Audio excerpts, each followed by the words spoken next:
sorry. Do you know how to use your new website?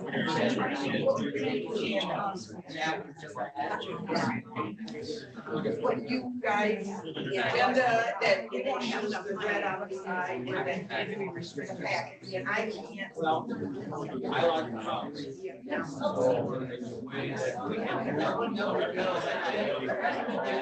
I can go over to your office and get something. It's not like it used to be. No, it's not. You know, we've got a meeting here, let me go out here. Yeah, thank you. That's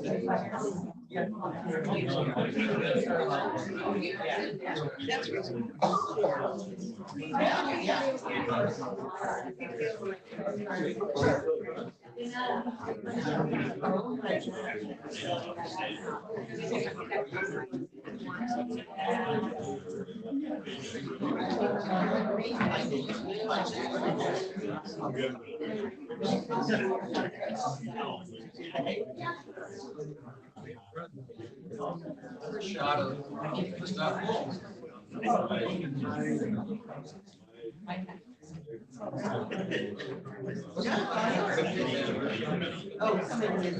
You don't look a day over 49. I'm just saying.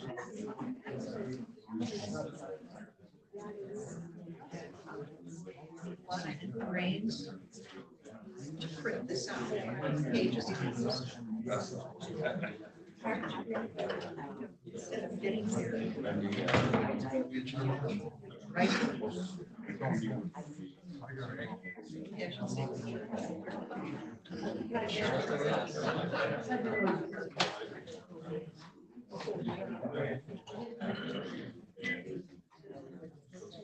Alan, I have it on here. And don't want to get boxed in a corner with that decision. Tonight, or the recommendation tonight.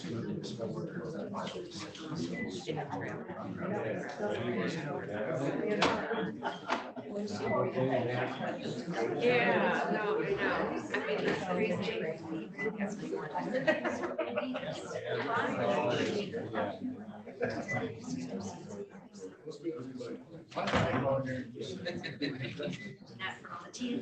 Yeah, I thought it was really impressive. I said, you know, you can check something there.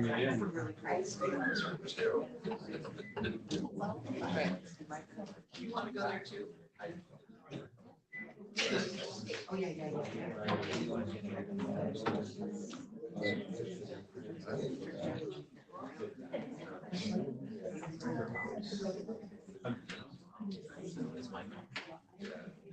Everybody's mic is on, please.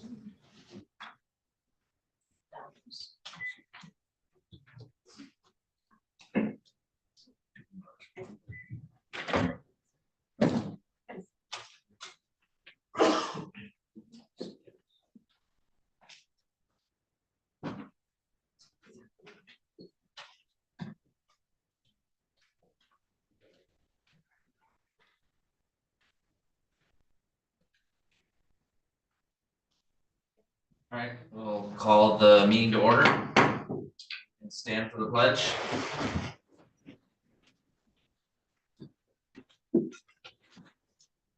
I pledge allegiance to the flag of the United States of America and to the republic for which it stands, one nation under God, indivisible, with liberty and justice for all.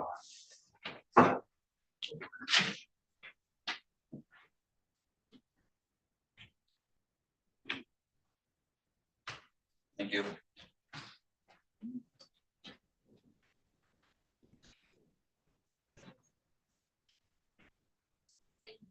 All right, go after the roll call. Commissioner Robbins. Here. Commissioner Walter. Here. Commissioner Bunnick. Present. Commissioner Wessel. Here. Commissioner Campbell. Here. Commissioner Algier. Here. Chairman Yoder. Here. All present. Thank you. Next up, we have approval of the agenda. Any late additions or deletions? The agenda is presented. Second. Right, motion made by Commissioner Wessel, supported by Commissioner Robbins. Any discussion? No,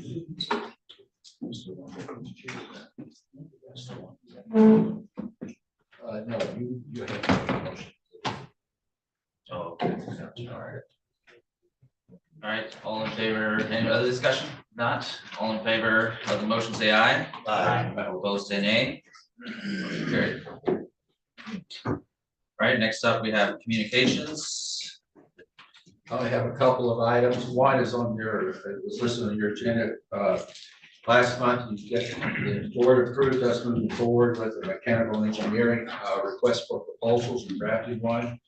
We're going to be slowing that down as we got ready to start with that. We realized there was a lot of work that was done a number of years ago by Apollo Engineering. That a lot of the work we would be looking at about the heating system of this building may have already been accomplished. It's also a piece of work that's going to go beyond my time and my tenure with this body. So we were discussing internally that it may be best to hold off on this until the next administrator is on board, so that Mr. Dyer can have full understanding of what's being looked at. So I'm just letting you know that we're not going to be moving this as quickly as we thought. Although we have been assured by Gary that if something happens to the unit, he's going to make sure it gets fixed and he'll make sure it continues to work. But this is something we're going to have to look at more on a long-term basis than a short-term basis. The other item I want to bring up is we have changed our website. We've got a new website that's up. Please consider it as continuing to be a work in process because not everything is there yet, and we're continuing to make adjustments to that. Anyone that has any in public that may have some recommendations or some ideas would be welcome to hear them, and we'll be glad to do that. It's like today, I just heard that how to find the agenda for today. It may be something that we may put on the very first of the website that we can make that work. So like all websites, it usually takes patience to work it, and I have the least patience of take any websites you want. If I can't find it the first time, I give up and go talk to somebody. That's me. So hang in there. We're working on it. So with that, I will get down, turn it back to you, sir. All right, any questions for the administrator? All right, if not, we'll move on to the sheriff's office update. We have the sheriff and the undersheriff here, I guess.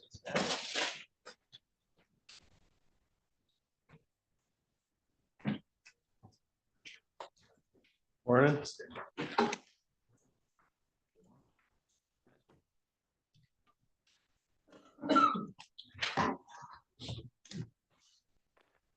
Well, got a copy of the annual report. It's a couple months early this year. We produced that a little quicker than normal. A little change in admin, we're able to do that. So from annual update, we're trying to keep things steady over the sheriff's office. It's difficult right now with the cost of living being so high in this area. We're having a hard time getting people to work here, especially people with experience in the law enforcement field. The apps we're getting tend to be from people who are in non-law enforcement or military fields. They're clerks and salespeople and mechanics, and they're just, I guess, reaching out, looking, seeing if there's something out there they might be interested in. So we're having difficulty filling spots, primarily due to our pay levels. We're losing a lot of people to the Michigan State Police, and we're losing. We lost one a couple Fridays ago to downstate Detroit metro area, basically for $15 more an hour. And so I'm not going to belabor that point. I think we all know it's very, very expensive to live here. The cost of living is very high in this area, and primarily in the housing sector. That's where it seems to be so much different than other areas, but it's creating a lot of difficulties for us for maintaining a professional staff. So one of the questions I was asked to address by a board member was what's going on with immigration status. We are not immigration enforcement agency. The sheriff's office is not in charge of immigration. Those are federal laws. We cooperate with all federal, state, local, and tribal law enforcement agencies. Nothing has changed. There's been a couple articles in the recent ticker and in the enterprise that created, I think, quite a bit of question out there, and nothing has changed. I've been sheriff here. This is my 13th year. I was a conservation officer for 32 years, most of that time up here as regional sergeant. Nothing has changed enforcement status wise here. When asked to back up other agencies, whether it's the state police, the DNR, the National Park Service, the tribe, ICE, FBI, ATF, Secret Service, we're constantly involved with working with other agencies, but nothing has changed in our profile. I've heard a lot of stories of speculations that, we're going to seek out this individual and that individual. The only people we are going to prosecute, or should say go after, to catch, to have prosecuted, would be people who are violent criminals and criminals. If you go through an intersection and you hit a car and you cause accident, we get there and you have no ID and no insurance, and we don't know who you are, you're going to get lodged. We're going to ID you. If we can't ID you, we're going to call ICE. That nothing has changed. We did that last year, and it's happened over the years, over and over. So I don't know what a lot of the questions of controversy are over, but I assure you our business is not in enforcing immigration law. That is the job of the federal agencies that cover and govern those statutes. We primarily function with the MCLs and a lot of common law and statutory law that you're all used to, everything from fishing licenses to traffic to drug enforcement to everything else. I'll close that by saying on the 1st of October, 2013, FBI greeted us at our door. No knowledge about what they had been doing in the past by any of us on our staff. In fact, we're in a staff meeting. It was opening day of bow season, and they announced that someone was building bombs in Sutton's Bay and a form of nerve gas commonly used in the Middle East. We waited 4 days because of infill and exfil and being able to get in and check and find out and support the FBI in those endeavors. And they took an individual in custody and a lot of materials. A couple manufactured bombs were set off at a local gravel pit and shook houses for 3 or 4 or 5 miles away, windows and doors, and everybody was kind of shocked. But they come and they do things like that. When they ask for our backup, we give it to them. In the case where immigration enforcement is going to be occurring, I know the primary focus nationally has been on hardcore criminals. I've not seen any enforcement in this county. I don't know what they're doing. They don't call us and say, hey, we're going to do this today, or we're coming into your county. They basically do what they do. But if they call us for backup and they say our agents have just been shot at, our agents just assaulted, this or that happened, we're going to back them up like every other law enforcement agency that I mentioned before. So it's kind of an issue. Obviously, a lot of people are here because of that. So I hope to address that with my announcement here. And other than that, we're going to try to keep Leelanau. That's been our job. It was my job when I was a conservation officer, regional sergeant. Under Sheriff Kiesel's been here. Most of his career, he started down in the Monastery, but he's been up here, done a wonderful job. Lieutenant Wright's in the back of the room, Lieutenant Roush in charge of road operations, corrections operations. We want to keep Leelanau.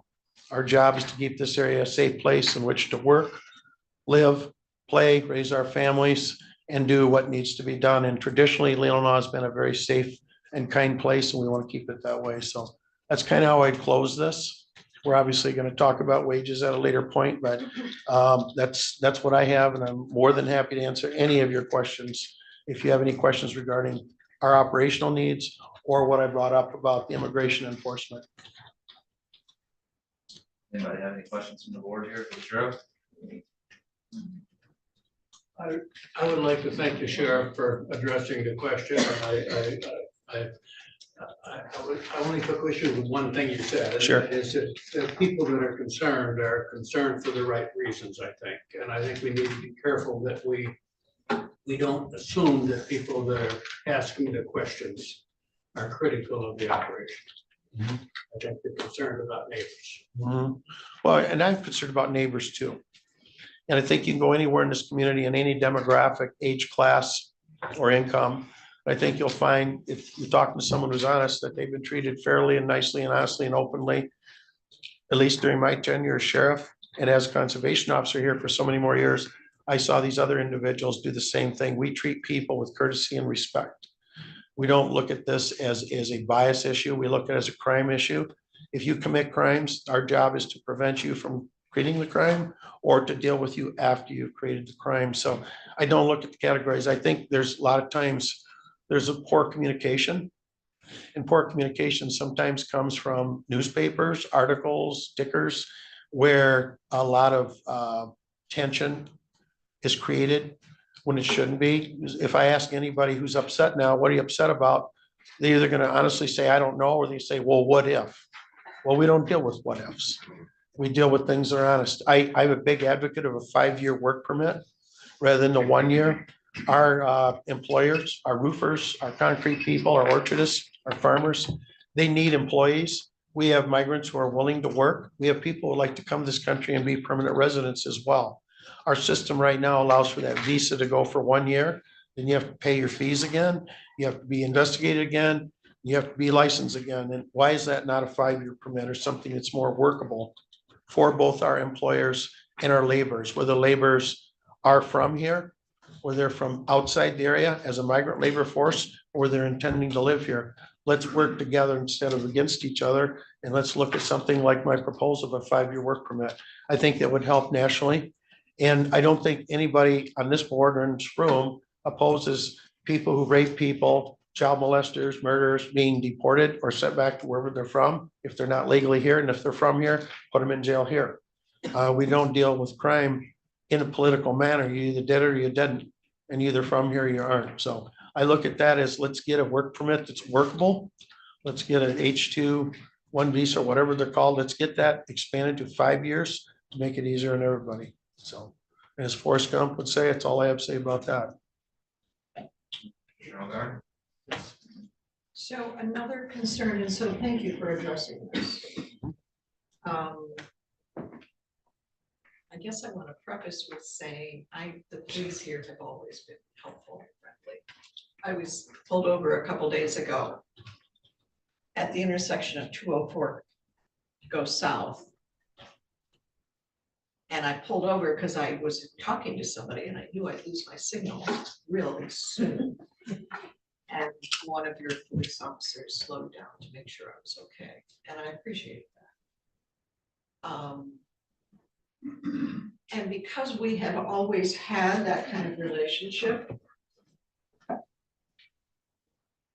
there's a real conundrum when what we're told is that ICE will go into schools.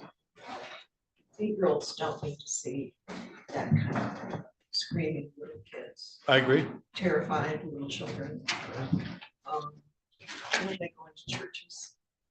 But I don't think. And I hope you will help with that. And our farmers desperately need our workers. And yes, you've got a really good idea. Send it up a few levels. He's your guy. Go for it. But if you will help protect our school children, I don't know if you can do that. But if you can help keep ICE agents out of our schools and churches. No. But I've been here quite a while. I haven't seen that. I know, but that's what we're told. Well, that's exactly what I'm saying. So I'm just Yep. saying, Yep. if you could help us with that. Yep. The thing is, a lot of rumors happen, of what ifs, and all that. I've not seen that happen. And I'm pretty aware of what's going on law enforcement wise. So I don't see that as being the purview of the feds to come into schools and churches. You know, people always throw up worst case scenarios if they can, try to inflame things and so forth. I just can tell you that since being sheriff, that hasn't happened in this county. And I hear it continuously at one school in particular. And when I ask for details, well, that wasn't when I was here. Well, that was when someone else was here. Well, I heard this or I heard that. The simple fact is they don't tell us, they being the feds, they're going to do this or that unless they need our backup, like situation like the bombs in Sutton's Bay and the nerve gas in Sutton's Bay. But I've not, and that has been one particular controversy. Well, they came to the school, they went in, they ran sex. No. Because I'm in those schools a lot. I've done personally 45 boots on the ground visits to our schools since September 8th. I personally, that doesn't include what the undersheriff, the lieutenants, the other deputies are doing, our presentations, our K9. We're in our schools a lot, walking around to make sure bad people know we're in there. Good people know we support them. We support the children. We support the school administration. So when the rumors start, that's why I brought this up. When the rumors start, let's quash the rumor or raise your hand, tell me when, where, and how. But it doesn't happen. So you can be assured we're going to treat people fairly and responsibly. And that's our job, to protect people and resources and infrastructure. We'll continue to do that.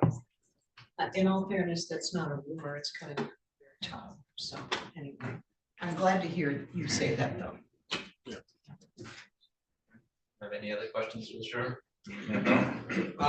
Yeah, thank you for being here. I've always appreciated your report. And since I'm far from the streets, I'm always wondering what causes differences within them. And this is more subjective than objective. You have the lowest, the county had the lowest number of index crimes in 5 years, which is good on all of our behalves, and especially those who look over such things. So I wondered if you had any insight into that.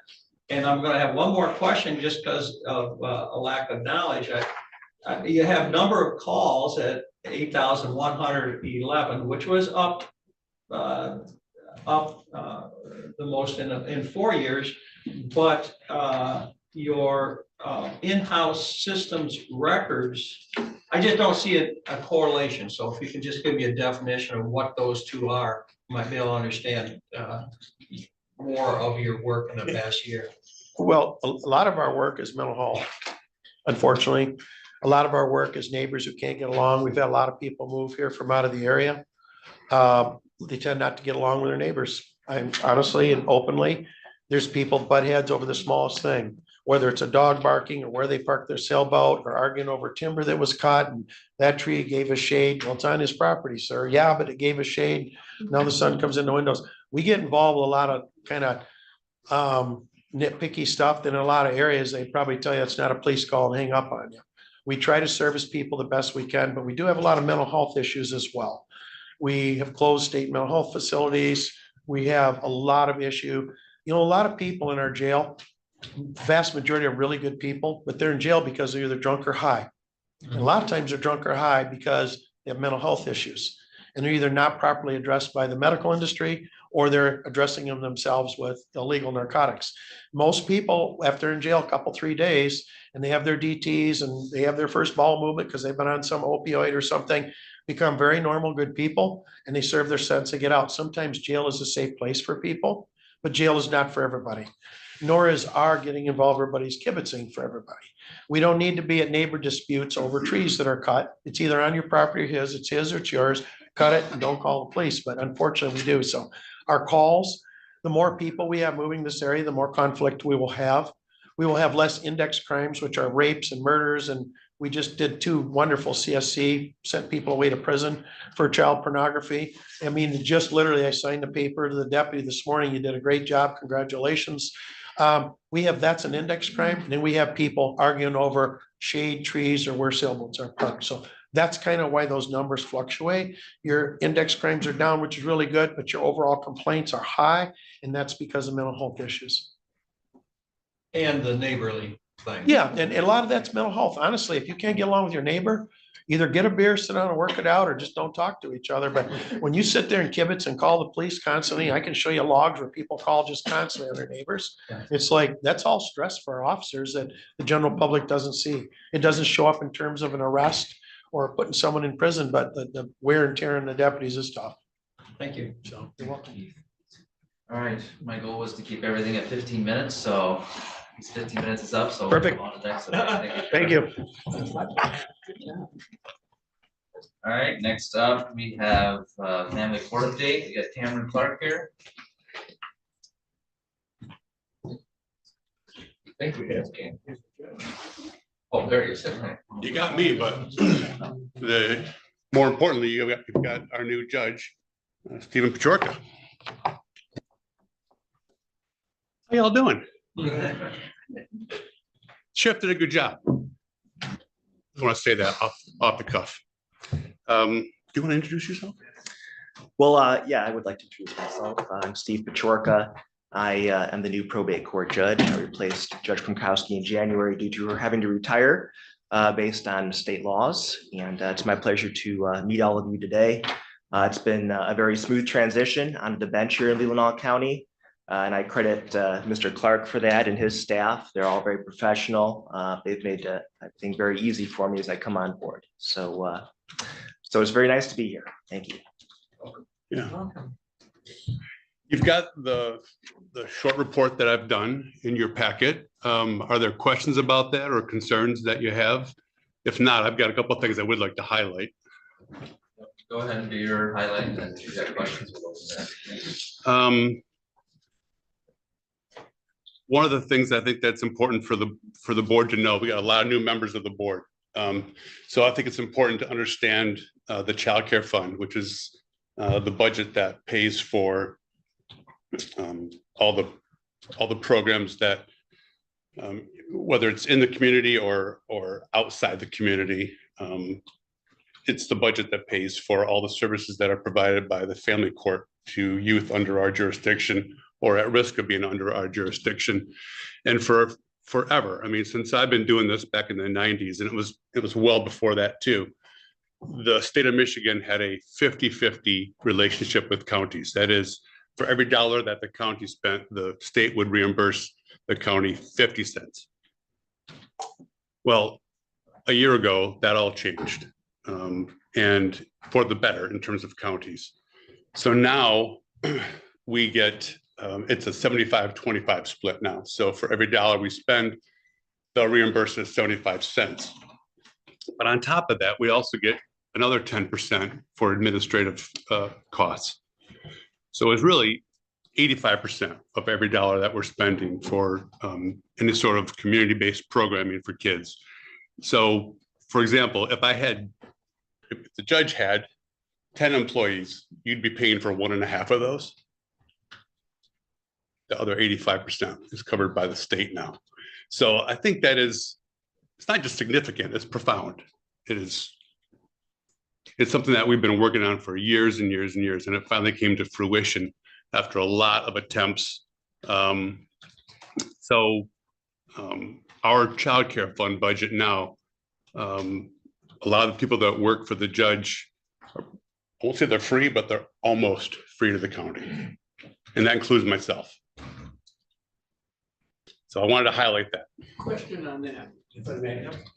But that's only for qualified costs. So there are some operations in your office that it's not appropriate to use childcare funds for. Right. Oh, for sure. We still have a general fund budget. Right. But the general fund now isn't paying for staff and benefits like it used to now, because those are all in the child care fund now. So now the general fund has shrank to a nominal amount of money, and which of course saves the county money, a lot of money. I mean, hundreds of thousands of dollars a year are now being saved because of this. So yeah, thanks for your question. Any other questions for Mr. Clark or the judge? No? Yes. There's a section in there about youth detention facilities, and then before past boards. Yeah. Do we have any use right now in Leelanau County who are in a detention facility? We typically have young people in our county from time to time who need that safe spot. Mm-hmm. Whether it's short-term detention, which is something less than 30 days, or in some cases, treatment, longer-term treatment for whatever their trauma that they've experienced. If we get a call now from a police officer at 2 o'clock in the morning, and they say, I've got a young person in the back of my squad car, they just beat their mother up, we need to place this child in a detention facility, I tell them no. That it's not available. And that stinks, because the police officer is stuck with a kid in the back of their squad car and not knowing what to do with him or her. So I sent an email to Mr. Walter yesterday, because I see that he's on the JJ, that I think that's called the detention committee. And I sent him an email saying, it's not just detention that we're lacking, it's treatment. The sheriff highlighted the mental illness issues that they deal with in the adult system. Well, those start somewhere, and typically at a much younger age. I got a report this morning before I came down here. I got a report from one of the schools saying that a 9-year-old was pretending to shoot up his classroom. That's alarming, and that's not normal. And 9-year-olds aren't even considered to be competent to come into our system. we might do some sort of a diversion program with them, but you can't even petition a 9-year-old into court because they're just considered not competent to assist in their own defense. So I'll know that young person probably until he turns 18. They'll need our assistance in some way or another. So have I answered your question? I'm not sure. I'm doing a little bit of rambling, but What but- I'm gathering is, yeah. right now, you don't have any in, but you would like to have that option should it be the best option in a typical situation.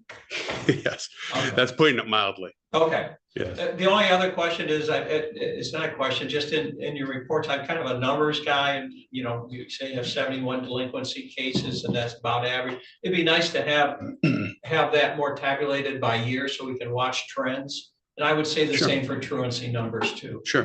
Just so we have, I mean, for us, the number 71 doesn't mean anything. Sure. So, thank you. Can I just comment on your truancy issue though? Yes, Yeah, so I did go to school, but I missed a few. that's right. I heard you were truant that time. In the juvenile justice system, if you look around the state of Michigan, what you'll hear people in my position say is that they typically get petitions on truancy in May and June at the end of the school year, which is obviously fruitless. And you'll hear people say, well, the kid may have missed 80 or 90 days, and we're just now finding out in May that this occurred, and the school year's lost, right? So a year ago, the court met with all the superintendents and principals, and we came up with a revised system for Leelanau County. And all the schools bought into it. And it is a streamlined process by which parents are notified after their child's 5th absence, again by their 9th absence, and on the 10th absence, there's what's called a CAT meeting, which is a brainstorming session in the school where the parents and the child and the court are involved in talking about how can we resolve this truancy issue. And if that doesn't work, then we get a petition from the prosecutor's office. And so this year, as opposed to getting involved in May, we've already gotten 12 petitions starting in October on kids who are already showing signs of truancy. And let me tell you, that makes a world of difference. One of the leading causes of criminal behavior in children and eventually in adults is lack of success in school. It's one of the top reasons.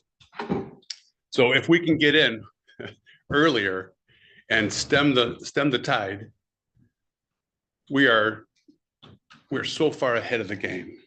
And what we're finding is that October referrals now are leading to attendance in school now in February. And it means the world. I just want to highlight that this is unique to Leelanau County based on my experience as a referee in Grand Traverse County, where I dealt with juvenile truancy issues.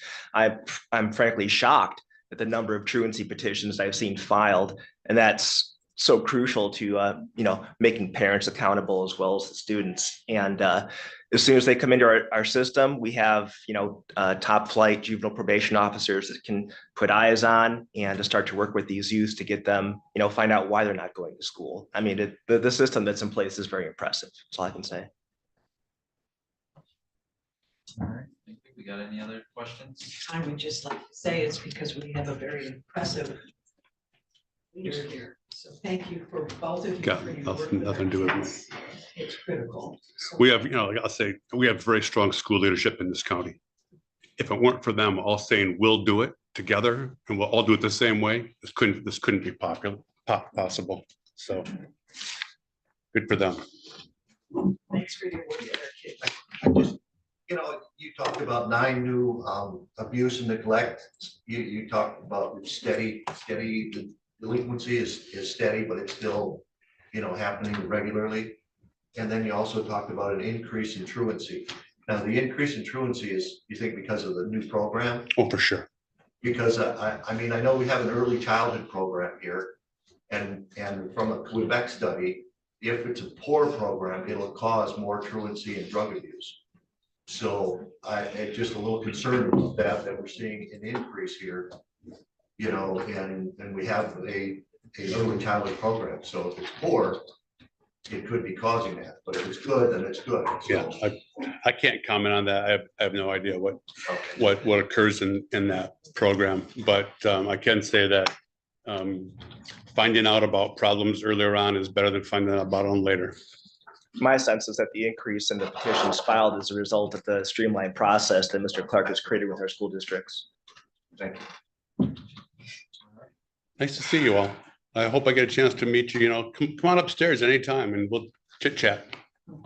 What we do is fascinating. It really is. Come on up. All right, thank you, appreciate it.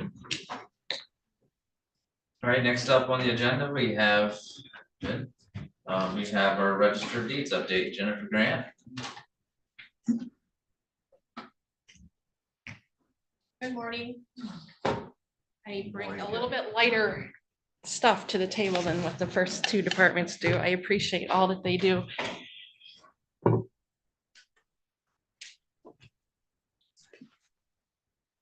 I'm gonna just kind of, you guys have all the information. I'm just gonna kind of highlight some stuff, if that works okay. Okay. If you want to go to the next slide. So just a little quick background about me, born and raised here, married to my husband for 31 years, raised our 4 children here, recently became a grandparent, so that's exciting. And I've been in the office since 2010. I was in title before that, and I'm in my 2nd term as register, and I'm happy to be here. Next slide. This is our current team. Rachel, she's been here 12 years, Wanda 8 years, and Laura, you might recognize her. She used to be in planning. She left for a little while, was in the title world, and we got her back here in April when we had a retirement. So a lot of knowledge in our office for deeds. Next slide. Our office deals with anything that has to pertain to real estate transactions and power of attorney, surveys, deeds, mortgages. And each one of them has their own special recording requirements. So we have to be very familiar with all of that. We work closely with the attorneys, real estate agents, lenders, title agencies. We work with tax. We do all of our documents are that's how they create the tax bases, and the assessors get their information. And I'm going to touch on a little bit later, but we are really crucial to the real estate world. What the documents that come through our office really run our economy here hugely. And I'm going to touch on that a little bit later with what's going on in Wexford. And that's a basic overview. Next slide. The documents that we have available are back to 1863. We continue to work on these to get them in the system back further and further. So we're working on that. Next slide. The revenues that are brought in, each document that comes in, there's a $30 recording fee. So I broke it down to where everything, we have a $4 fee that goes to the state remonumentation program, and the surveyors, there's surveyors that are going out and resurveying each of the points, and that money goes towards that. We also have an automation fund that was created for upgrading technology and upgrades in the Register of Deeds office. So $5 from each document goes to that fund. And then the rest of it goes into the general fund. Next slide. Our office also collects the real estate transfer taxes. When a document comes in, the money that's on the document, we collect the tax for that. Part of it stays in the county and some of it goes to the state. We also do the tax certifications. When one of those documents comes in, we send it down to Equalization. They map out the document, make sure it matches the tax roll. They put a tax number on it. It then goes to the treasurer. The treasurer their stamp on it to make sure that taxes are paid, because we cannot record it until taxes are paid. And that's a $5 fee, up to 25 descriptions. And that goes, we collect that fee. We also do copies and website fees. And that money is all retained by the general fund, and those fees are there. Next slide.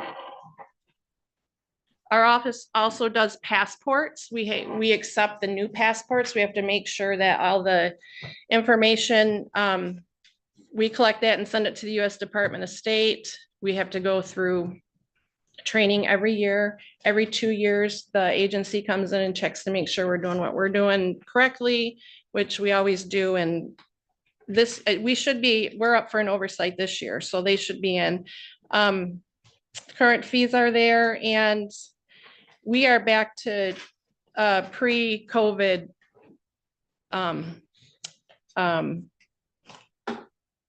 processing times. So we're not waiting months like we were during COVID. And we've done a lot of passports this year. We did 348 passports in 24, and that's the most that we've done since we've started doing them. Jen can attest to that. They do the pictures. So Glamour shots. yeah, there's been a lot. Next slide. Projects that were done last year that were completed were the rebuilding of those books. And we got the deeds back to 1964 that are indexed and up online for everybody to see. We completed the scanning project for the miscellaneous books and the grantor grantee index, which will then allow us to start our projects for this year. Next week, they're going to be updating starting to update our system so we can get that grantor grantee module in. And we have a book that went to Texas just last month that's going to be rebuilt. And so we always have projects that need to be done besides our daily getting stuff done. Next slide. The next slide, I just wanted to throw this in there because I was in Dallas last month visiting family, and one thing that the Register of Deeds have never done is let their books out of the office. So it was really, really hard to let any books go. And so while I was in Dallas, the book, it was actually picked up and delivered to the site that is going to be rebuilding it. So I went on a little field trip and I got to see what they're going to do, and it was really cool. Like they showed the process, like the books, the pages are kind of acidic, so they have to neutralize those pages and how they do it. And you can see one of the maps here that's in the book during the intake, that it's going to come out of the book and it's going to be redone like the picture on the left. They're going to take all the tape off of it and rebuild it, and then it's going to hang in our plat map plat cabinet with all the other maps. But that's a project I'm really excited about. But I was really nervous about letting a book go, but I feel better seeing where it's at and how it's handled, and our book's going to be good. And I can't wait to get it back. Next slide. This is just a reminder that we have the fraud notify program through our software, no extra cost. Go in, get signed up for it. You'll sign up for the names. It doesn't matter how many properties you have. You put your names in. And if something comes through our office with your name on it, it will send you an alert email, and you can say, oh, I know about this, or nope, I don't know about this, and then take the appropriate channels to take the appropriate channels that you need to next. So the big goal I've had since I took office was to get people signed up for this. And in 2 years, we're up 584%. So that was pretty exciting, but please still share the word. We get people signed up. Next. This is legislation that went through last year that helps all of our landowners here in Leelanau. The first one, which we like to call the MV Realty Bill, there were agreements been put on some property owners, not here in Leelanau, but within the state, that clouded their title with like a 40-year agreement, and people couldn't get out of it. So the state created this legislation that there needs to be some limitations on those agreements, that they can get out, they can have buyouts. And then the House bills that passed in November make it a felony to knowingly place a fraudulent conveyance in the office, and it is prosecutable. And then one thing I did want to know is I've still gotten reports of the false real estate listings. So if you see a sign up, check with your neighbors, ask them if their property is for sale, use local realtors. We're the last line of any of the paperwork, so if we haven't seen any, but we don't want to, so if we can work together to keep that safe. Next slide, please. This is the one I really wanted to kind of hone in on, because I'm sure you guys are all aware what's going on in Wexford County. Their real estate market is really crippled right now because their registered deeds records are down. They've been down since November. And so they thought they had the backups in place, which they didn't, but so I've been diligent to make sure that we are safe, and we are.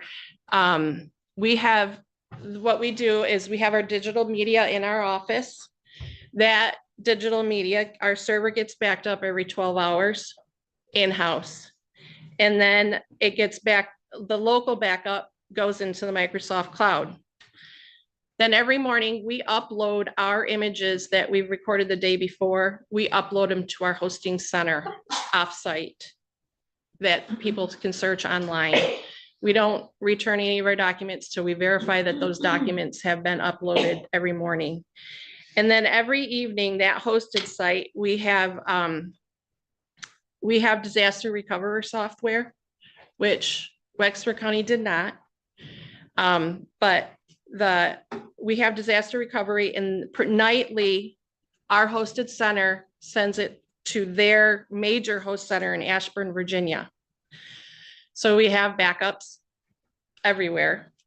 And then one other thing that we do, and I will continue to keep doing, is after every 5,000 pages of digital media, we upload it to Graphic Sciences, and they still make the microfilm tapes for us. We have a microfilm tape here in-house, and we also store one down in the gypsum mines in Grand Rapids. And I did put these pictures on because a couple of years ago, I was down in the gypsum mines checking the film to make sure it was good. And Dorothy, down in Grand Rapids, because it's a constant temperature all the time and it never changes. So you don't have to worry about corrosion and mold, and it's at like 55 degrees, I think it is.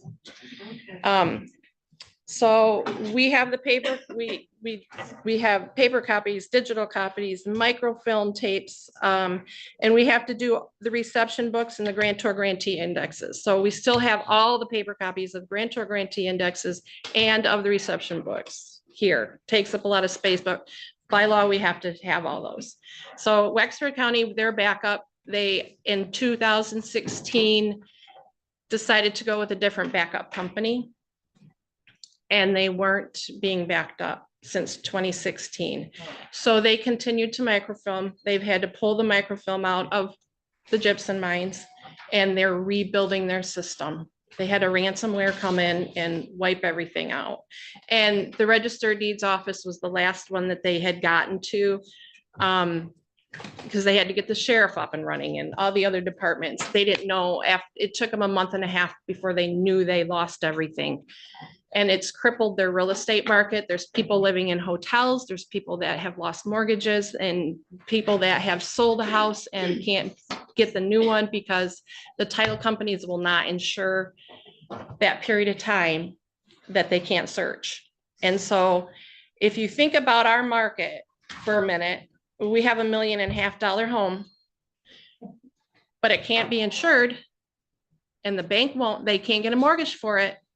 So you now have, maybe somebody will come in and pay cash, but they'll pay 800,000 instead of $1.5 million because the real estate records are missing. And somebody could come in and say, hey, no, I own this, and then they can't insure it. So right now they're at a standstill and it's crippling them. So I just wanted to hone in on we're good, we're safe. I'm gonna continue to microfilm. I know a couple years ago or a few years back, when we went to the new system, I think it was brought up, someone had brought up, well, do we still need to microfilm? Yep. While I'm on watch, we're microfilming. So next slide, please. And that's it. Any questions? You did such a great, that's good. I understand a heck of a lot more. When you hired Laura, did you have quite a few applications for it? Not a lot, Not a lot. no. Okay. And you know, it's, you have to be able to understand the real estate markets and the deeds and the, that kind of stuff. And Rachel comes from banking. Wanda comes from title. I come from title. Laura came, she was in planning and then she was from title. So there's a lot of, we understand what's happening, so. My only other question is, we had a new union contract, as you know, that went through. Mhm. I think that residents would benefit from having this building opened a little bit longer. How is it, can you see a possibility of being open 8 to 5 as opposed to 9 to 5? You know, I guess that's a decision for you guys, but I think that the public knows we're open 9 to 5 and they know that's when they need to be here. I mean, we have walk-ins, but a lot of our stuff is UPS, FedEx, mail. I don't necessarily know that you would need to, but that's a decision for you. The need, but just within your, I don't know if you have a morning person that would rather work 8 to 4 than 9 to 5. And I just wondered how much of a burden that would be upon office. I think the 9 to 5 works for us.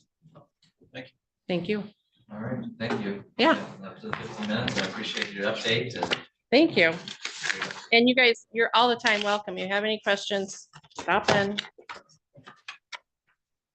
Thank you, guys. The old plant books are fascinating.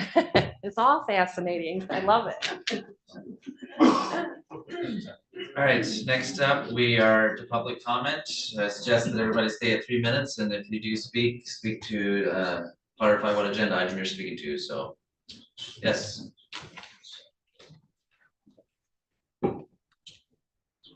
Good morning, Commissioners. Can you hear me? I'm speaking to the sheriff, what he was just talking about. Oh, I'm sorry, Dana Getzinger, Elmwood Township. I believe you're my commissioner. We've heard a comment invoking faith and the idea of being Christian in this room as the right way to live. As someone who shares in the values of compassion, justice, and love that are core to many faith traditions, I ask that we consider this. Christians at their best would not stand idly by while their neighbors, friends, and families are forcibly separated and deported. True compassion compels us to stand with those who are most vulnerable, whether we are guided by our faith, our moral convictions, or simply our shared humanity. We cannot justify policies or actions that inflict harm on our neighbors. Deportation divides families and creates fears in communities. I ask that you as leaders consider the dignity of every person in this county and act in a way that reflects kindness, justice, and mercy. I have a story that hopefully illustrates my thoughts. I'm a retired teacher. One year in first grade, there was a very troubled student who threw desks and chairs when his emotions got the better of him. The student was expelled. We thought that the rest of the students in the class would feel relieved and safe in the classroom.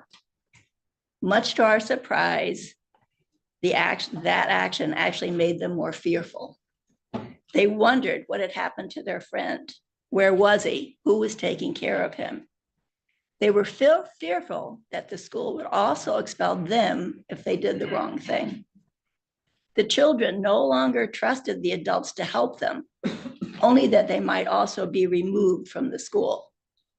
They wanted the adults to help them work and play together, not make them disappear from the school.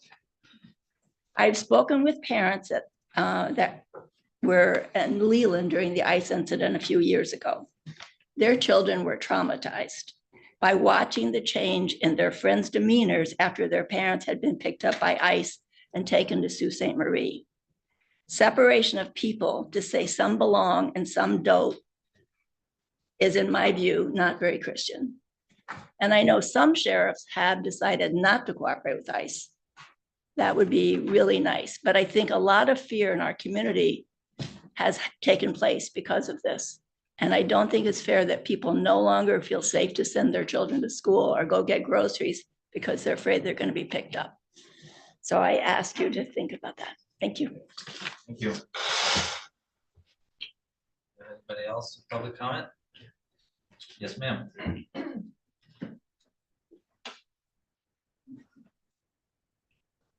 Good morning. I'm Bronwyn Jones, Maple City. I worked at NMC. I worked intimately with curriculum and students who were in our police academy. Indeed, 27 and a half years ago, I probably owe my life to the professionalism and alacrity of Deputies Lamb and Banky, who were working under Sheriff Altersdorf. That is not the issue. What is the issue today and why we want to hold our sheriff to the good words that he has spoken? Fear is being weaponized, and good people who pay taxes, who work hard, excuse me, who contribute to our community are being demonized. And to pretend otherwise is to gaslight way too many smart, intelligent, and committed people. And so it is our goal, and we ask you as our leaders to push back against the weaponization of fear, hate, and demonization of good people who run our small businesses, who work in our farms and pick our food, and that we not give in to a very real fear campaign and hate campaign that is sweeping this country. Thank you for your time. Any other public comment? Yes, ma'am.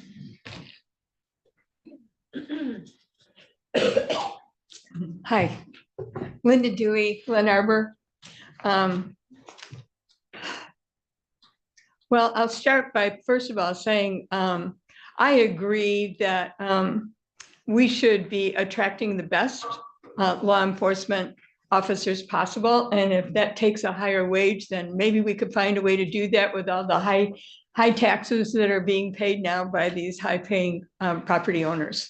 I certainly would like to know that we have the best law enforcement officers possible here. So that's one point. The other point I'll make is that my father flew over Germany in World War II. He was a bomber pilot on the Kassel mission, named for Kassel, Germany, K-A-S-S-E-L. And it was the worst loss in bombing history. Some of the men who went down landed safely and were murdered by civilians who had been told. Is that something that we need to? No, Oh, I okay. forgot to turn my phone. It happens to the best of us, I guess. The people on the ground were told by Hermann Goering, his messaging was that the airmen, American airmen, were recruited from prisons and were murderers and rapists. That was murderers and rapists, his exact words in the messaging. This is in, if you look in the bomber, in the books about World War II, you'll see that. It feels so much like what's happening right now with immigrants being labeled, branded, herded like cattle, as if they were all immigrants who are murderers and rapists, where in effect, I believe the ones who are here, just about all of them have gone through some sort of vetting process to find out whether they have criminal records, where they came from. So this grouping of a large group and hauling them off to possibly concentration camps. And the sheriff says rightfully, it's not here yet. It hasn't happened here yet, but we know what's happened in the country in the last couple of weeks, and we can feel that it's coming. And my question is, are we prepared? And what can we as a county, what can you as commissioners do to help alleviate this situation? And one of the things that is occurring to me now is that, do we have some kind of a task force? And I'm not sure it comes under your purview or not, but is there some kind of a task force that can go in and help these people who need documentation, who don't have it? Is there a way we can go in without intimidating and help them get the documentation that they need? Thank you so much. Thank you. All right, Mr. Wiesner?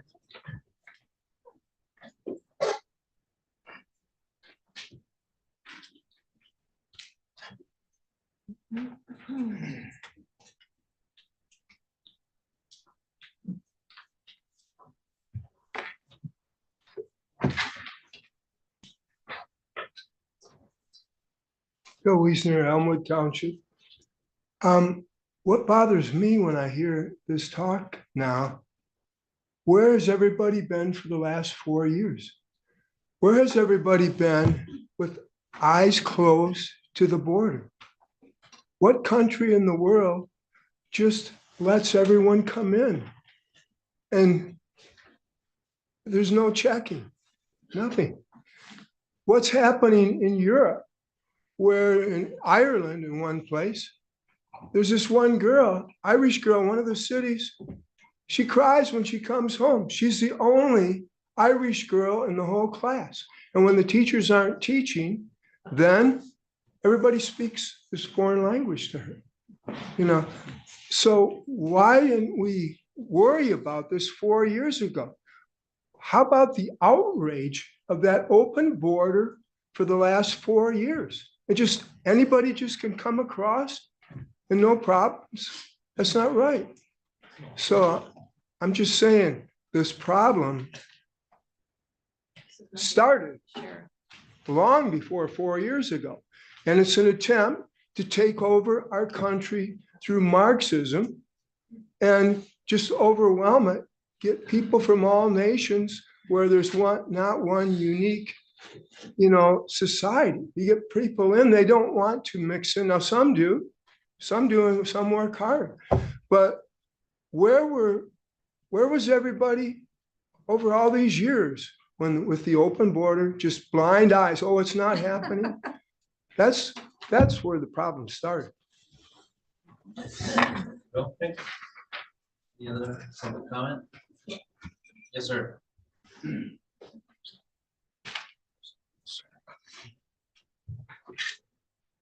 Scott Richards, Green Lake Township. Good morning. Last time I talked to you, I thought you might want to learn Psalms 119, verse 11. I've hidden your word in my I've hidden your word in my heart that I might not sin against you. You guys have a whole lot of responsibility, and we're all going to answer for what we do, our actions, our words, everything. We're a gift from God. I'd like to talk about our sheriff. He's a good guy. He needs money. I wish we had somebody in the state like Elon Musk to cut off all the fraud and the waste in the state so he could get a raise to pay his deputies for the good work they do. The other thing is family court. That guy, I don't know him. That was a great presentation. I would like him to be recommended. Maybe he could go to the churches around here, the pastors, the priests, ask them if they have good laymen or lay women so he could get counseling for these parents and the students and free time. I think it should be recorded, whatever's gone through the counseling. But that if he could get some good family people to talk to the kids for their truancy and the parents at the same time. I'm sure a lot of these kids come from broken homes, And that's how the devil attacks people, rapes their home. Then the next generation usually grows up in a broken home because they don't hide the word of God in their heart. And if people in this room would really learn how to love their neighbors as they love themselves, he wouldn't get off a lot of these phone calls. Yes, ma'am. Hi, my name's Mary Ann Barnes. I live in Glen Arbor. And first I'd like to respond. Where were we the last 4 years? We've been working in our churches and we've been helping those people who come from Ma'am, other I'm gonna countries. address the commission here. Thank you. We've been helping those people who come from other countries that are persecuted, helping them get clothes and food and learn the language and come to this country to have a better life. I did write something up and I appreciate what the sheriff said. But I was disturbed to read in last week's Leelanau Enterprise that Sheriff Borkovich stated that he plans to aid federal ICE agents if they choose to conduct raids in our local schools. Having worked in preschool in my former life, I know the trauma this would mean to many children and staff.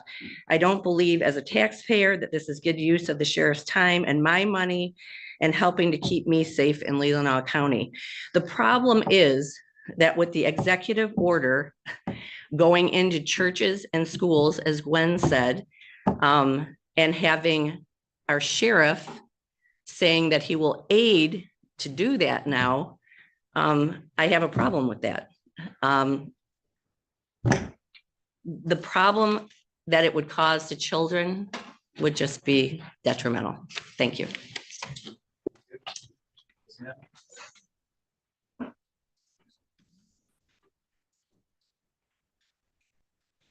Morning. My name is Carrie Eder, Empire Township. I'm here speaking on behalf of myself and my husband. First of all, thank you to all of you for the good work you do for our community. Really appreciate it. It's unclear at this time whether or not Leelanau County will attract national attention when it comes to the rooting out of immigrants. Given its unquestioned beauty, it would be a shame to sully its reputation with acts of cruelty. We are not suggesting that anyone in local law enforcement would knowingly cause harm to others, but we're concerned about a potential failure to act with all due diligence before taking act in support of national law enforcement agencies.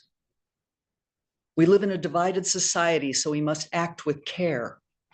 We cannot allow ourselves to think one side is always right or that they are acting with good intentions. We need only to recall the zero tolerance policy of 2018 when immigrant children were separated from their families, when cruelty was the goal. If members of the Sheriff's Department are approached to assist federal agents with finding persons in our county, please remember that we live in an age of misinformation. Before acting purely on trust, consider your knowledge of local situations and how you can best serve all the residents of the county. When anyone takes on the role of judge, jury, and prosecutor and executioner, they run the risk of engaging in cruel and unusual actions towards others. Given the potential for mistakes, remember that in addition to trusting the information that motivates a police action, accountability requires that one verify before acting. Thank you. We got somebody in the back and then we got Mr. White over here.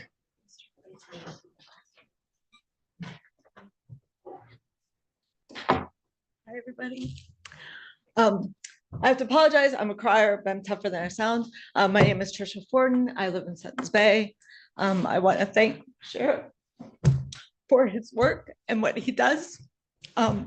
Obviously, this is a very passionate issue, right? I want to thank him for what he does. I want to thank him for the words that he shared, and everything that he says sounds really good. So I just want to say, please maintain that level of, sorry, it's really hard for me to talk to him and not talk to him, to maintain that level of just stability and sanity that you are communicating to us. And so thank you. And as you're dealing, it's going to happen. It hasn't yet, it's going to happen. I implore you to remember that these are people who deserve to be treated with dignity. The God I serve says that people should be treated with dignity. He made them in his image. And he loves them. I love them. So please, please, please remember that they are people. They might have committed a crime, but they're people and they should be treated with dignity and compassion. So I just ask that you maintain sanity. I want to go on the record that America is a people. By definition, America is a people of many nations. America is a land of diversity. That's part of what makes America uniquely America. And we just need to remember that isolated incidences don't make the whole thing. So I'm just a girl that wants to live in a county where everybody, gets along with their neighbors and loves each other. And so I just want to say thank you to the sheriff, but implore you just to remember the dignity of people and that I don't envy you the work that you're doing. You did not write the laws that you've been tasked with enforcing. So I want us to remember that for him as well. Thanks. Wait.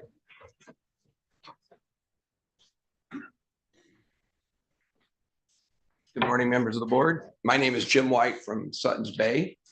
I'm a Christian and a Republican, so keep that in mind when you hear my comments. We're hearing a lot about the issue of illegal immigration, and one of the reasons that I came here today was because I saw some communication that indicated that was going to be an issue that was going to be addressed this morning. And so I felt I wanted to show up here and support the sheriff and his viewpoint. I think it's rather odd that a country that prides itself on law and order would find it controversial that a sheriff would support the legally empowered law enforcement authorities of this country. Talk about divisive, you really can't get worse than that. The other thing is, as mentioned before, we do have an illegal immigration problem. Even sanctuary cities that were on the vanguard of saying, hey, we're going to let illegal aliens populate our cities and we're going to support them to the hilt, are reversing their policies because they're realizing that it's bankrupting them. We don't have that problem in Leelanau County. We obviously have some illegal immigration, but I have not seen any sign that there's the police going into our schools or doing any of the other horrible things that are being described here. Once again, we have a party that tells us they're about unity, but then they constantly use divisive language. Our chief executive officer, the president of the United States, is being called a Nazi, Hitler, tyrant, looking for dictatorship. That's not the way to engender a civilized discussion between us. And I'll say this, the sheriff, I had no issue with anything that he said. And frankly, if any federal agency comes into this county and is looking to enforce a duly appointed enforcement order and carry out protecting the laws of our country, I think it's anti-American and un-American to oppose that. And for the sheriff to stand aside and say, I'm not going to help those individuals. And if some of those officers ended up getting killed or injured in the enforcement of that issue, I would feel like our sheriff is derelict, and obviously he's not going to do that. So I applaud the sheriff, and I would hope that the people of this county would line up behind the idea that we need to support the laws of this country whenever it's possible and whenever it makes sense. Having said that, I don't believe there's ever going to be a sheriff showing up to arrest an 8-year-old in our county. And if that ever happens, I'll be the first one to stand up and say that was wrong. On another subject, just briefly, I understand there's going to be an appointment to a land bank, and I would like to express my support for Melinda Lautner for that position. Thank you. Thank you. Yes, ma'am.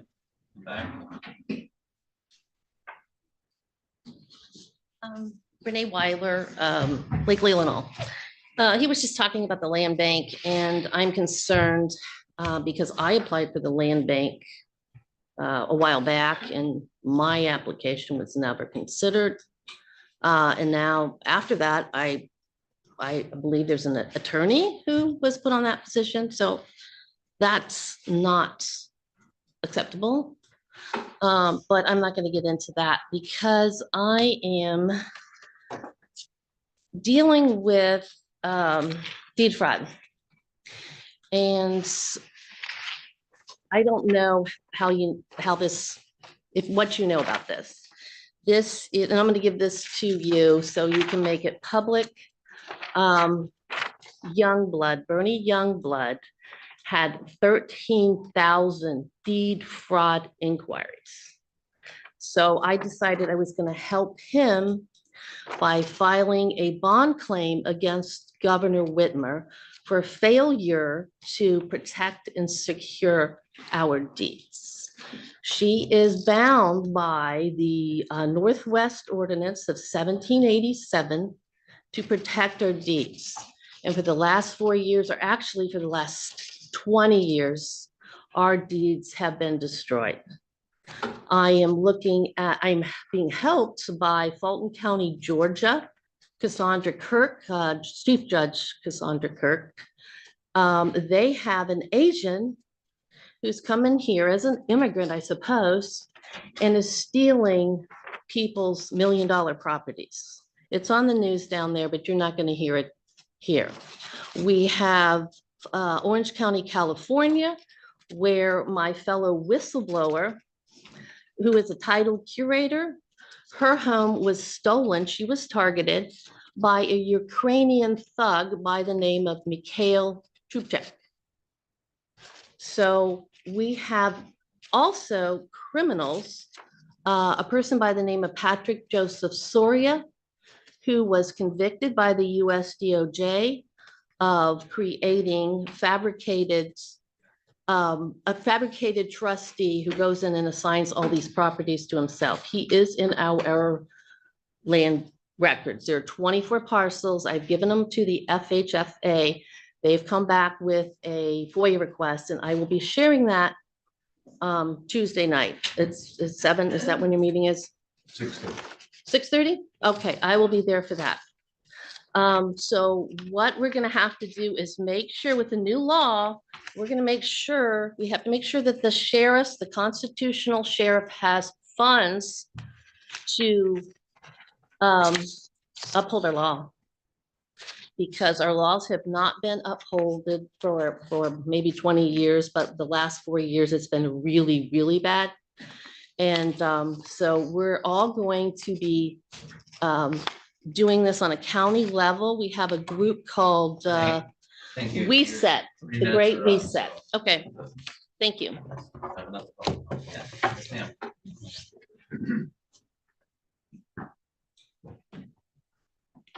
Okay, to the commission, thank you. I'm Katie Dunn and I'm from Glen Arbor. This regards the sheriff.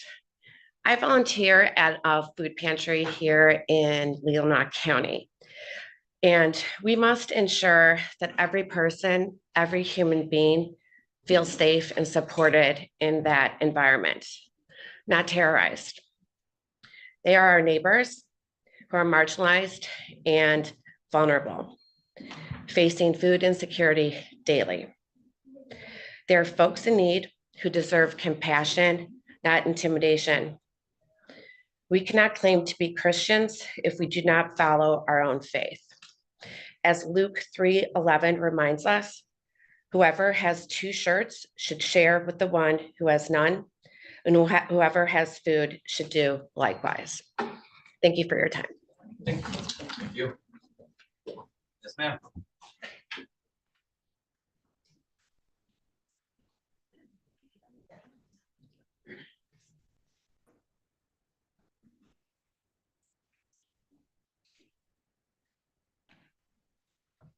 Morning, Commissioners. My name is Jillian Avis from Bingham Township.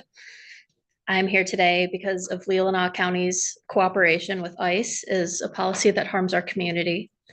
While immigration enforcement is a federal responsibility, our sheriff's department is choosing to spend local resources assisting ICE, a decision that makes us all less safe. When law enforcement is seen as an extension of immigration enforcement, our immigrant neighbors, documented or not, become afraid to report crimes, serve as witnesses, or seek help. This creates an environment where criminals go unpunished and trust in law enforcement erodes. Community safety should be our sheriff's top priority, not federal immigration work. Beyond public safety, this cooperation also affects our local economy. Leelanau County's farms, businesses, and tourism industry rely on a stable workforce. When people fear deportation, they stop showing up, disrupting local businesses and harming economic growth. The sheriff is not required by law to assist ICE. And many counties across the country have chosen to prioritize their own local needs instead. I urge this board to take a stand, advocate for policies that protect our local economy and public safety by encouraging the sheriff to stop using county resources for federal immigration enforcement. Thank you. Thank you. Thank you. Any other public comment? Yes, ma'am. I'm Jeannie Houle. I'm a Leelanau County Suttons Bay delegate. And I listened to the sheriff like we all did. I took away something completely different than what this party, most of the people did. I don't see the sheriff supporting ICE. He said, if they ask him to come in and help because there's something going on in our community that's unsafe for all of us, he would respond. But he's not a part of ICE. He doesn't plan to go out and start collecting migrants. So I think we need to just stop and listen a little bit further to some of the comments that are being said here. I know the sheriff and I really respect him for what he does. And he puts his life in danger for us. So we need to stop and listen to him. We really do. Thank you. Keith?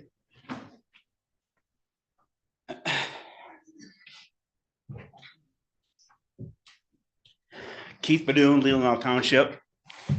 Pledge of Allegiance says that we are a republic. We are not a democracy. We are a republic. A republic is laws. Okay. Now, immigration has laws. If we are going to discontinue immigration laws, let's discontinue speeding laws. Let's just start all the laws out and live the old Wild West. But we do have laws. My other point is if people want to come to this country illegally, not going through the proper ways, come here illegally, why don't these people that want to support them go to Mexico, go to Venezuela, and turn their country into America? Problem solved. So I don't care if people laugh about it, but we have laws. If we're going to break the laws, let's just start breaking the laws. Otherwise, I support Sheriff Mike to uphold the laws for this republic and this country. Thank you. Any other public comment? Yes.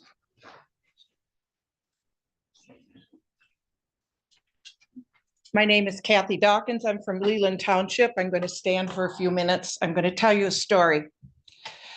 1996, July of 1996, my family and I moved back to Michigan from Alaska. We settled in a farmhouse up by Gillspier, Novotny, that area, 22.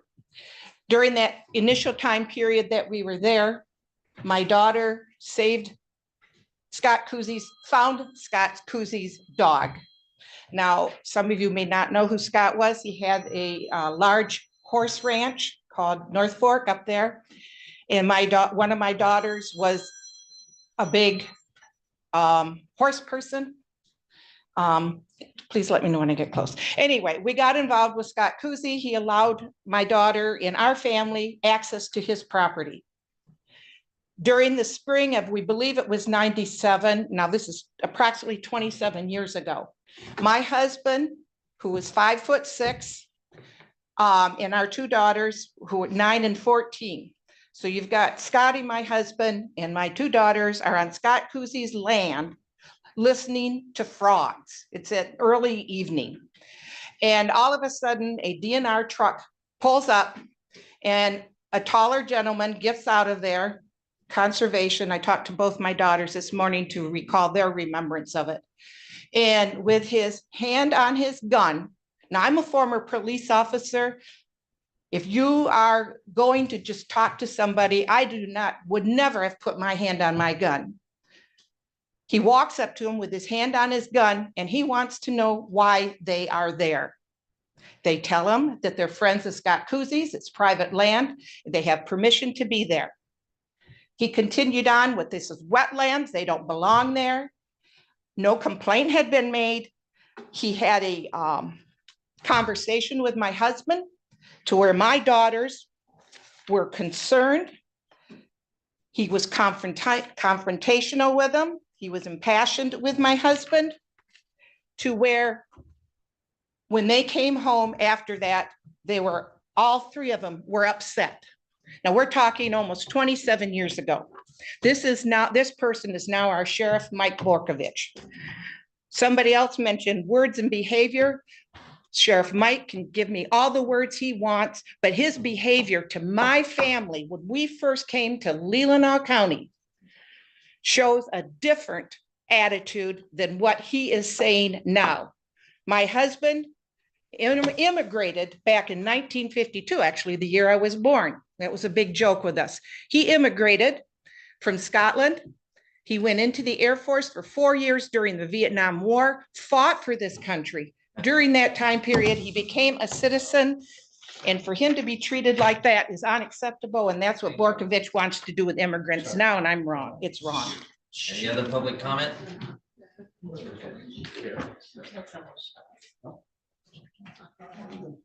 Got one gentleman here, yes.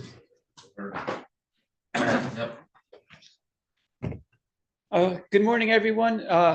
My name is Bob Kohinski. I live in Casson Township. I built the pottery school in the old red schoolhouse in Maple City years ago with the help of John Rockwood. I was homeless at 25, living in Florida. He put me to work on his yacht in Florida and then found out I was a ceramic fine artist and brought me up here and built me my home and a pottery school in Maple City. And then I got called by the Lord. I found out that I'm a descendant of Aaron, a priest of Israel. Kohinski, my last name, means priest. I stand here today because I agree with Donald Trump and that the illegals have to leave the country. When you break the law, you're a criminal. I've been held to the law at different times in this county by the police when I drove the car without insurance. They actually staked me out and arrested me, and I had to pay the fines and make restitution to the county for breaking the law. The immigrants that are here are illegal and they need to be removed, most basically because the Democratic Party has designed a way to plant individuals throughout the voter precincts throughout the country to change the voter rolls so that we would end up with a one-party system like China. If you have a one-party system, you're not going to have a constitutional republic. You'll have a democracy. We're not a democracy. We're a constitutional republic and a Christian one. Barack Obama said we're not a Christian nation. We are a Christian nation. Our founding was on Christianity, following the laws of our God of Israel. It's not our own laws that we follow, that we individually have. And I'm wrong with you. The United States should uphold and allow our police officers to go after these illegals and not look the other way, not pick and choose which laws you're going to follow in this country. The illegals are here by design of the Democratic Party that is being shown to be completely corrupt in everything they've done over the past 2 years and through the Obama years. And if you look up in the Bible, Luke 10:18, what the Lord said, that verse, the Lord said, I beheld Satan as lightning fall from heaven. Satan is a Hebrew word that means adversary. Lightning in Hebrew is barak, and fall from heaven in Hebrew is Obama.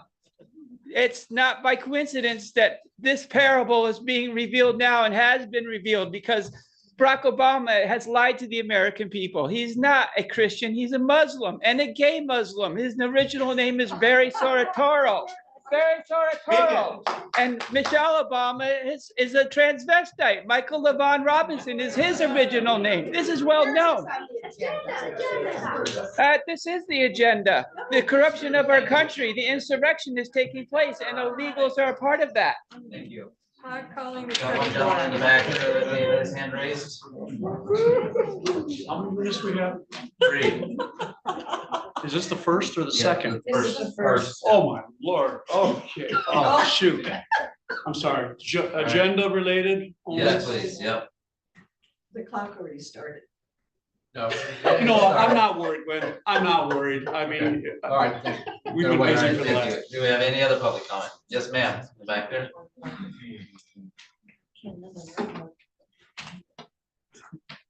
Hi, my name is Heather McCumber. I'm Elmwood Township. I wasn't actually going to speak today, but that was pretty spectacular. So I thought I'd make a comment that we were not founded with any religion. We're also not a country that has an official language. So one question I have for the sheriff is, do you speak Spanish? If you pull someone over, as you said in your example, and they don't have documentation, are you fluent in Spanish? And can you ask them and understand what they're saying to you about their own paperwork or what they might need to go home and get in order to show you that they have the right to be here? I also don't think that with the shortage of staffing, that you should be spending your time helping a federal agency. If we don't have enough folks in your department, I think you should focus on your local efforts to protect and serve rather than to work with ICE and their agenda. And I really do not hope that we are going to follow the executive order from the president that now does allow agencies to go into churches and schools. My final comment is, how are the documents being vetted from ICE? And also, I have read news reports of folks from the Indian and Native American communities being swept up into these incidents. And I would like to make sure again that that's not happening here in our county. Thank you. Thank you. Do you have any other public comment? And Gwen, you can take 30 seconds off. I know you'd like to, so. I can take them. 30 seconds off my 3 minutes. Okay, that's okay. Okay, that's why we're still on the immigration thing, I guess. I came in late. Pardon me? Introduce yourself. Jim Coberstead, Leland Township. Got it. Okay. I guess to start off, anybody know the first flag that flew in this country? This is related to law, which is related to immigration. I'm going to tie it all in. The first American flag that was commissioned was flown by the Navy. It's called a jack. It was a symbol of America, and do you know what it had on it? It had a saying, "Don't tread on me." Now that means a lot of different things to a lot of different people.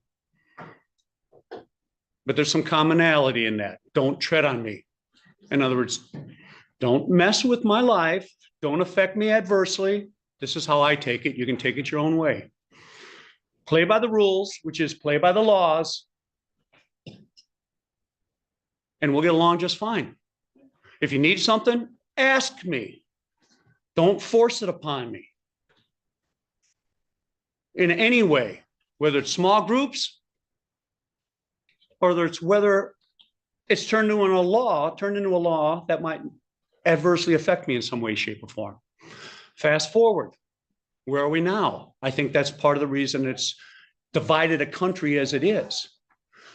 A lot of people feel they probably have been adversely treaded upon in the last several years from both sides. But once again, what's that go back to? That goes back to what somebody must have mentioned earlier here, because I heard the word republic, which Latin means the law, which is something that we're supposed to abide by and follow. And we've been abiding by it, as strange as it has been the last several years, if not decades, but particularly the last several years. And now there's decisions that are made that are rubbing people, or they might be feeling they're being treaded upon in a negative manner. And they're welcome to voice their opinion, just like a year ago, I voiced mine. Remarkably, it took a long time too, like an 8-hour session I finally got through to the previous board, and she knows what I'm talking about. And Ty, where's Ty? Ty, you know what I'm talking about. Yeah, well, I was used to you, okay? So I'm looking, I'm searching. All right, to make this short, what's going on with the immigration program is being dictated by the interpretations of the law or the law directly. I don't think things have been shut down yet. There's things tied up in court, but there's been things tied up in court since 2020 that still haven't come to light. And now we're getting new information, that stuff that's been covered up or gone into special. Thank you. Is that 3 minutes? Yeah. Dang it, or 2.5. All right. No, it was 3. But this, okay, that's fine. we have any other public comment? Mary Beth Lowe, Center Hill. I wanted to just say that I was impressed with what the sheriff had to say, and I feel reassured. But I am not reassured when I think about my granddaughter in Leland School, who's already heard about a possibility that people might be coming. Now, that's a rumor, right? Because it hasn't happened yet. But imagine if they decided that they were going to go after 72-year-olds with white hair because they weren't sure if they should be here legally. I would be worried. And what I think we need to remember is if ICE has a job to do, they have a job to do it, but it's been changed because now they're able to go into schools. And I wouldn't know if I was the principal of the school and somebody barged into my school, if I could call the sheriff for help. Does he come and whoever called first is who he helps? And I know this is hypothetical, but I think I appreciated all he had to say about how much we love our neighbors, how much we depend upon our people in our community. These people are all working hard to go through the process of becoming citizens. And we all have to remember either our ancestors were born here or our ancestors were brought here or our ancestors brought themselves here. So we need to rethink where the threats are. And I would really encourage this commission to think about how they can support our community and our children and our people who are attending school and are afraid to go out and about just because they might not get stopped or something. So you've heard a lot of different things. So I will say thank you for your service and I appreciate everyone trying to express themselves. Have any other public comment?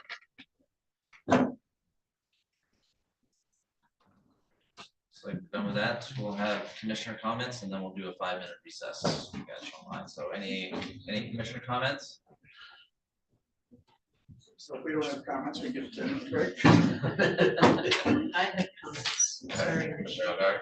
Okay, if you're gonna leave, try to do it as quietly as possible. Thank you. So we are all on boards and commissions that service all of us and our community. And this is a tough time for a lot of them. And I would like to share that because they are boards and commissions that serve all of us. I was newly appointed to the Area Agency on Aging. We have a citizen who's on that board. He asked that we appoint a commissioner because of what was going on. I went for an orientation the day after the freeze, and those poor people were gut shot. They have no idea if they will exist after March because they are completely federal funded. But that is Meals on Wheels. That is their whole purpose, is to help all of us age out in our homes and be able to do it. So if you're elderly and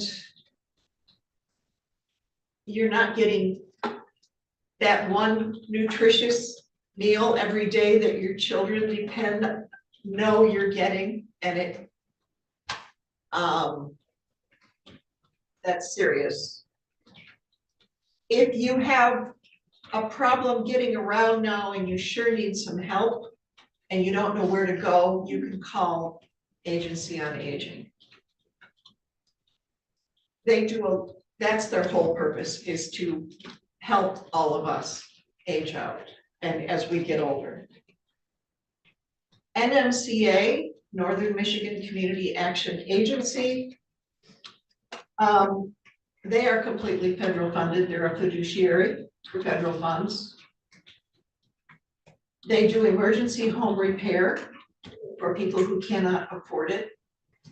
So if you have a hole in your roof, they will help you with that. Low income weatherization.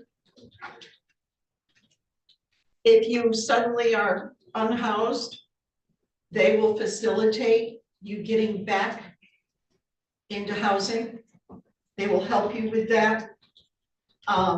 Supportive services for veterans families.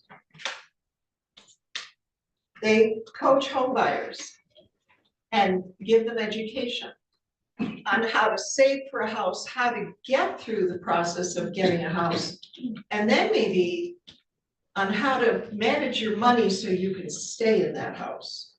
They work with expectant families, they work with early Head Start. They work with Head Start, whose funds have been frozen. But that's to keep some of those kids from becoming vagrants later. They work with supplemental food programs. They handle the Meals on Wheels in this county. While Area Agency on Aging does 10 other counties, and I don't understand yet why that money goes from Area Agency to NMC to us, but it does. And they do emergency food assistance. So that is their function. The Benzie Leelanau Health Department has federal funding. They get $1.6 million every year from the feds, from us. That's 21% of their revenue. One thing they do is women, infants, and children. When I was a single mom and in grad school with a 2-year-old and a 3-year-old, WIC coupons made sure I had eggs and cheese. It was only healthy food. Boy, did I appreciate that, and it helped. They work with new moms and infants. It pays for immunizations, special healthcare services for children and adults with special needs, Medicaid outreach, public health infrastructure, school health resource advocates. Many schools around here have a school nurse because of our health department. Infectious disease prevention. And they monitor public wells for safety, and they will come to our house and check our wells. So making sure we have safe water to drink. And they do inspections at restaurants and hotels to make sure that the food we are getting is safe. That's all of our money, making sure that we are safe and we can live in a healthy place and our children can stay healthy.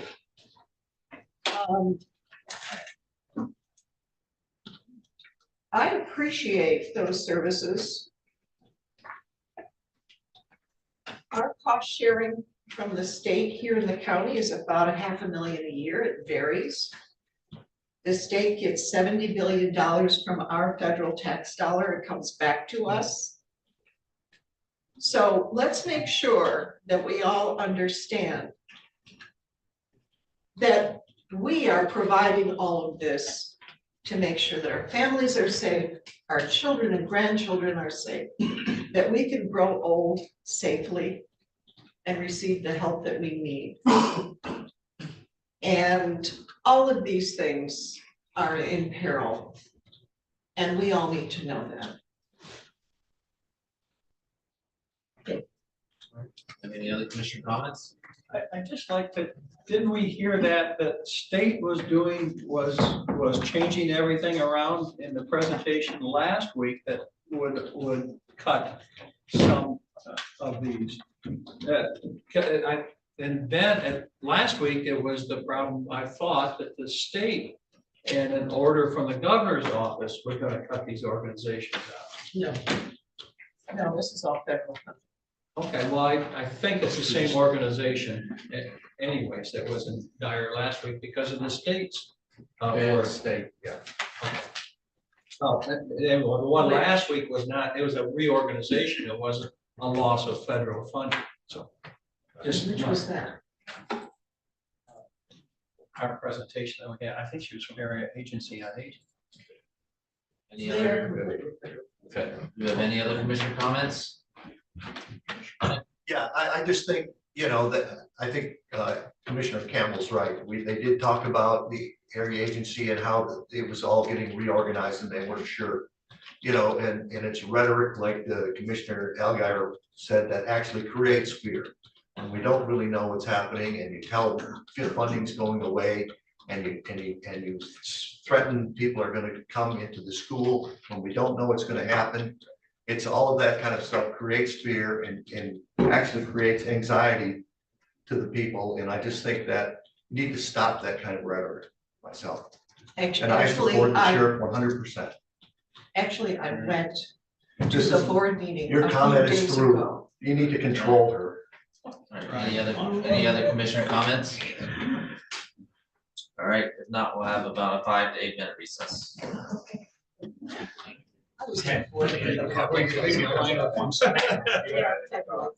I'm not really sure what he said. Well, last week, she said that the governor's office was reallocating and money.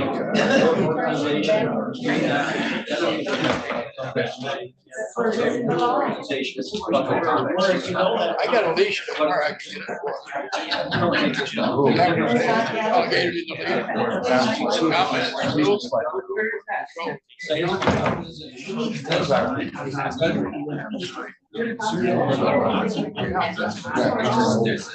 Yeah.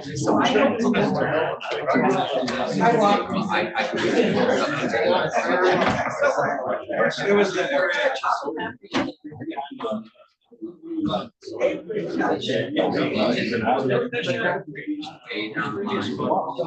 Sheriff's gonna have to look at it. Somebody wants to get 35 and 25. That was, I referred to.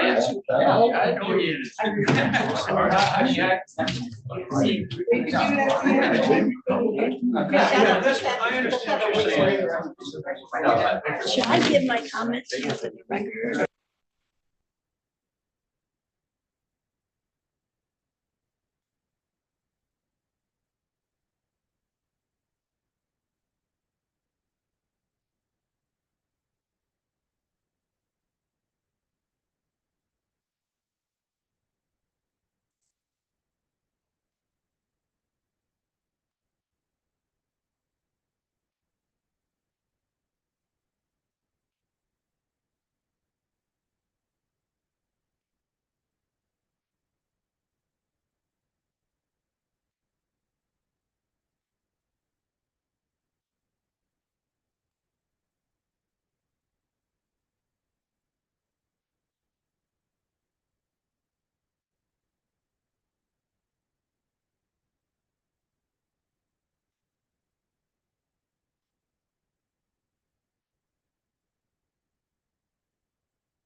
Hey, sing your hand like a big short. Thanks for saying. All right. So you did it? You transferred it over? I'm sorry. They should do electronics for the voter. You could do it, so there's a glimmer of hope.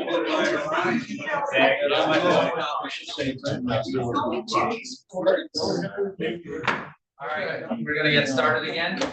We're gonna get started again. Next, we're on action item number 1. We have the sheriff's office. Item number 8, we have body camera purchase and evidence manager program.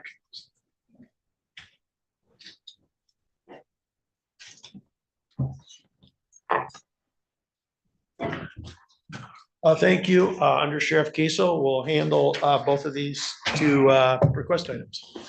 So the body camera proposal is in the budget. It's been almost 4 years in the works. It's finally was approved last fall. The ball is rolling kind of, but officially I have to come back to you for approval to spend the first part of it. It is about a $225,000 project, but it's broken up over 5 years. The first year's installment this year is about 77, I believe, right around there. That's for the equipment, the installation, the onboarding, and with approval final next week, by the end of the month, we would be up and rolling. So things are in motion based on the budget, but this is the official ask to spend the money that you've budgeted for us. All right.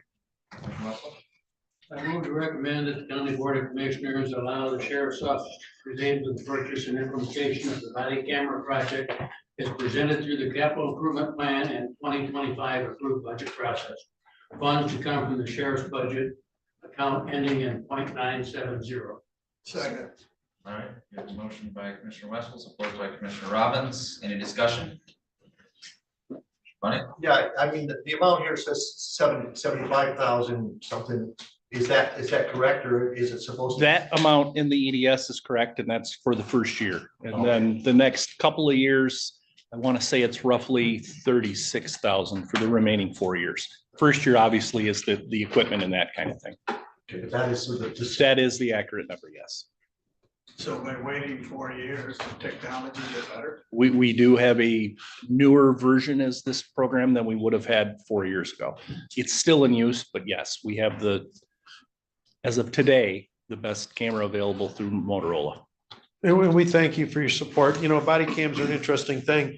We want to be able to accurately record what's going on, what's said, what happened, what you visually see, but there's times we need to pause them or redact them because you'll go into a home where there's, children, victims, crime victims, nudity, whatever. We've got to have some ability to, if you will, work with this product. And it's nice because you have supported us and you always have, and I appreciate that. And we were, when I first took over as sheriff, we got body cams. And we were in dire need to upgrade them to a more modern and more manageable software. So we have it, and I thank you. Right. A big portion of this too is in the prosecutor's office for the FOIA end and the redaction end, which we kind of have a piecemeal capability now, but it takes, what we'll be able to do with this program in minutes used to take hours. So. Plus, if I remember correctly, the following 4 years, if I remember correctly, is really the support system that comes through the computerized system and everything else. Your first year is buying everything and getting, and also the 30,000 that it takes to support it, with the programs that we're going to do. The rest of it over the next 4 years, there's an agreement to pay for that over the next 4 years and all the backup in the computer system that they have to make the programs work. So correct. If that helps, Mr. Bunny. Any other discussion? Not, all those in favor of the motion say aye. Aye. All opposed say nay. Motion carried 7-0. Thank you. Next up, we have the employed recruit office academy enrollment. So we're going to ask the board to approve a second position. We anticipate 4 to 6 retirements on the roadside this year.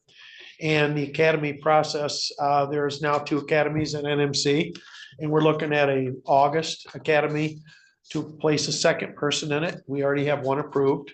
And based on our needs, our people leaving, taking other jobs and so forth, we're asking you to allow us to put a second person in that academy. And this again is with the MCO's funding. Right, so there is an academy going on now, and we have been here the last 3 months, and technically it was permission for the January academy. We had 3 prospective candidates, one of which is currently in the academy, the other 2 could not the muster, if you will. So only one went.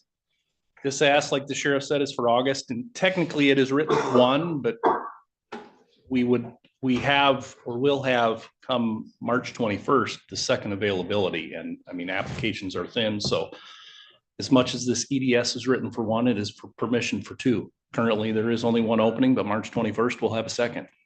So as we try to plan ahead, we have to get ahead of these academies for space grant funding. That 20,000 of this is refunded.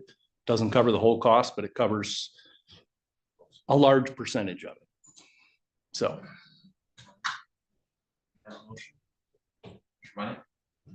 Yeah, I move to recommend that the County Board of Commissioners allow the Sheriff's Office to hire an employee recruit and to also allow the Sheriff's Office to enter the Public Safety Assistance Program grant process with the Michigan Commission on Law Enforcement Standards and Northwestern Michigan College for the Police Academy that starts in August of 2025. Second. All right, motion made by Commissioner Bunting, supported by Commissioner Robbins. Any discussion? Not, all those in favor signify by saying aye. Aye. All opposed, say nay. Motion carried 7-0. Thank you. You want to handle the next one? You got the vehicle purchase. This is the annual request. This year it's 2 patrol cars. We're anywhere from usually 3 to 4, but this year it'll be 2 due to obviously mileage is down a little with less employees. Also an unmarked jail transport unit, which would replace the 2011 van that has in excess of 150,000 miles on it. And obviously when we send our employees across the state into the UP, we want to make sure we have a safe vehicle. And the 4th one is the animal control truck. That is a 2017, also with 160 some thousand miles on it. That has gotten to the point where we're putting more money into it than it's better than keeping it. So we're looking to replace that vehicle for the animal control deputy, who I would add is the busiest deputy we have in our office. It's a busy man. I move to recommend that the County Board of Commissioners allow the Sheriff's Office to order 2 Ford Police Interceptor SUVs, 1 Ford Explorer 4x4 fleet vehicle, and 1 F-150 Super Cab pickup for use by animal control from Longhammer Ford, with the price not to exceed $179,929. Upon delivery in 2025, Sheriff's Office is also approved to outfit the vehicles with the total cost not to exceed $28,451.33. Funds to come from the 2025 motor pool fund. Second. All right. Made by Commissioner Ogden, supported by Commissioner Robbins. Any discussion? On the van, what kind of shape is that in? I mean, it would be a perfectly serviceable van for residential use. Like in county? Oh, absolutely. I mean, it does have 160, 150, 160,000 miles, but I mean, it's only got highway miles. It's just getting, Okay. yes. It still has life left in it, just not for our suited purpose. Okay. Any other discussion? Yes, I was wondering, is that pickup 4-wheel drive? For the animal control? Yeah. Yes, it is. No discussion. Not, all those in favor of the motion say aye. Aye. All opposed say nay. Motion carried 7-0. Thank you. Thank you. Thank you. So we got HR. Okay, this is a housekeeping matter. The first item as it relates to the job description. No, I know it's not a housekeeping matter, but this was approved in our contract. We needed to come up with a new job description for a part-time plan reviewers or other folks if we need them. So Amber, I'll let The you job take it. description is in existence. It's a umbrella description, if you will, for all of the inspection staff. So my plumbing, mechanical guys, electrical, building, it's all under that. You guys have already approved for a part-time plumbing mechanical person. There was an oversight between myself and HR. Nobody reviewed the job description. There was some language in there that is not accurate as to how the department runs. So the job description that was submitted to you all for review eliminates reference to local codes. There are no local codes. We follow state codes, and there is no deputy building official. It's just me. Motion. Commissioner Watson? I move to recommend that the Leelanau County Board of Commissioners adopt the updated inspector job description as presented. Motion made by Commissioner Wessel, supported by Commissioner Bunning. Any discussion? Just, I noticed that the last part is all new about, it seems to be anyway, about the going into the jobs, what they're gonna be like, what they're doing. So that was just all added to it too? Yeah, my understanding is HR sent it off to legal and they added that blurb in there. So I didn't have any issues with that or insight on that. Yes. Yeah. I like that, yeah, it made a lot of sense. Yes, it did. It's good. That's legal. Any other discussion? Not, all in favor of that motion, say aye. Aye. Opposed, say nay. Motion carries 7-0. Thank you. So we got IT technician position approval. Uh, uh, uh, The next one is that during the budget discussion we had in the fall, Anna came to us and I gave her memo is in the packet requesting a full-time position as relates to an IT technician. The county has had an IT technician in the past. In fact, that's how you arrived with us, if I understand, so that's wonderful.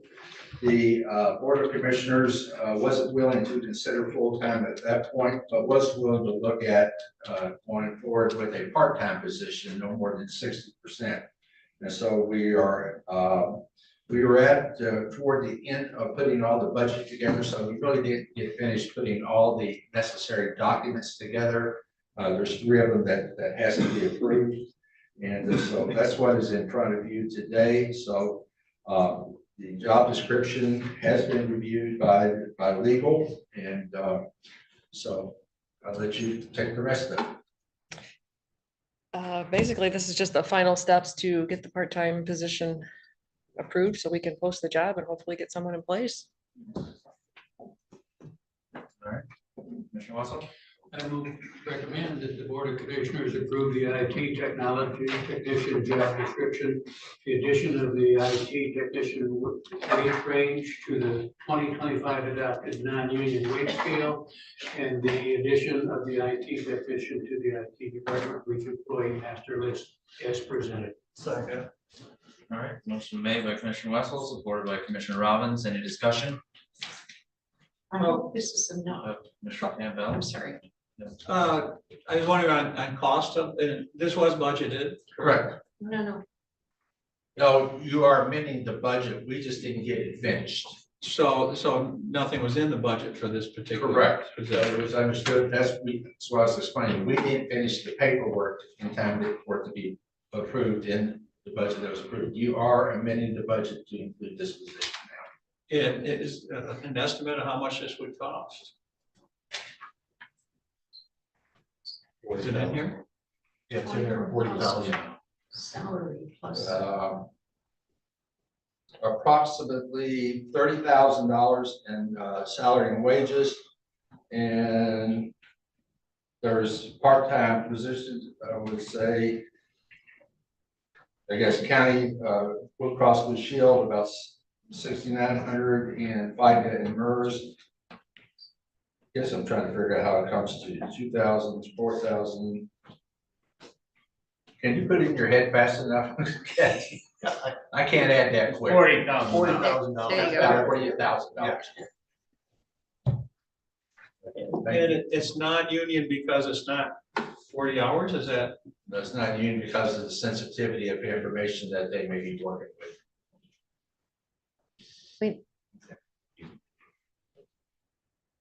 All right, any other, Commissioner Bunning? Yeah, I was wondering why it was brought forward by the administrator as opposed to the IT department. It was initially brought forward by me. Uh, I just said that out because if we were the ones that were working on the budget, I took it on to bring it to you. She's reviewed everything that we've done. And all the paperwork such as the other stuff had to be done through the administration. That's it. Just keep us updated on whether that helps. And if it's not. I will. All right, any other discussion? Not, all in favor with the motion, say aye. Aye. All opposed, say nay. Motion carried 7-0. Thank you. Next up, we have equalization. Andrew.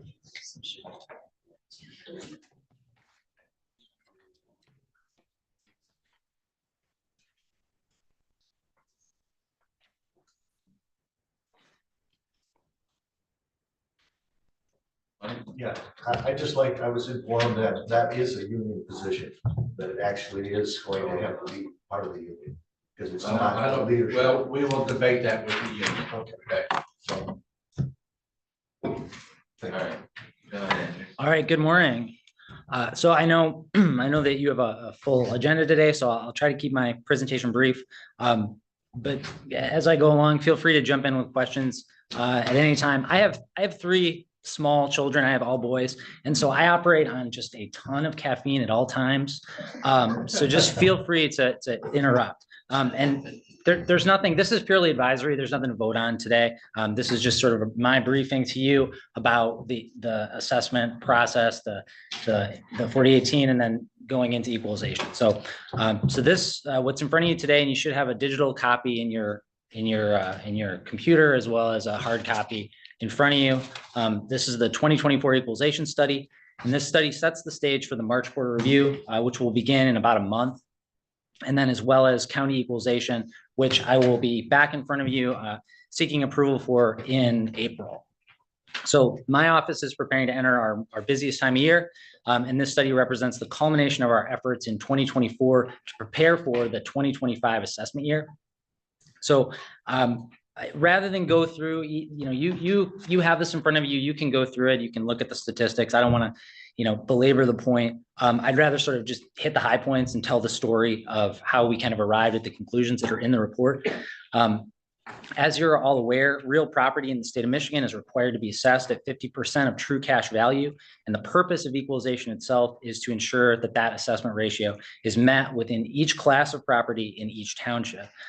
Equalization ensures uniformity and equity in assessing by preventing units of local government from assessing at different rates. So for example, we want to avoid one unit assessing at say 45% while another unit is assessing at say 51%. That's the whole problem that equalization is trying to resolve.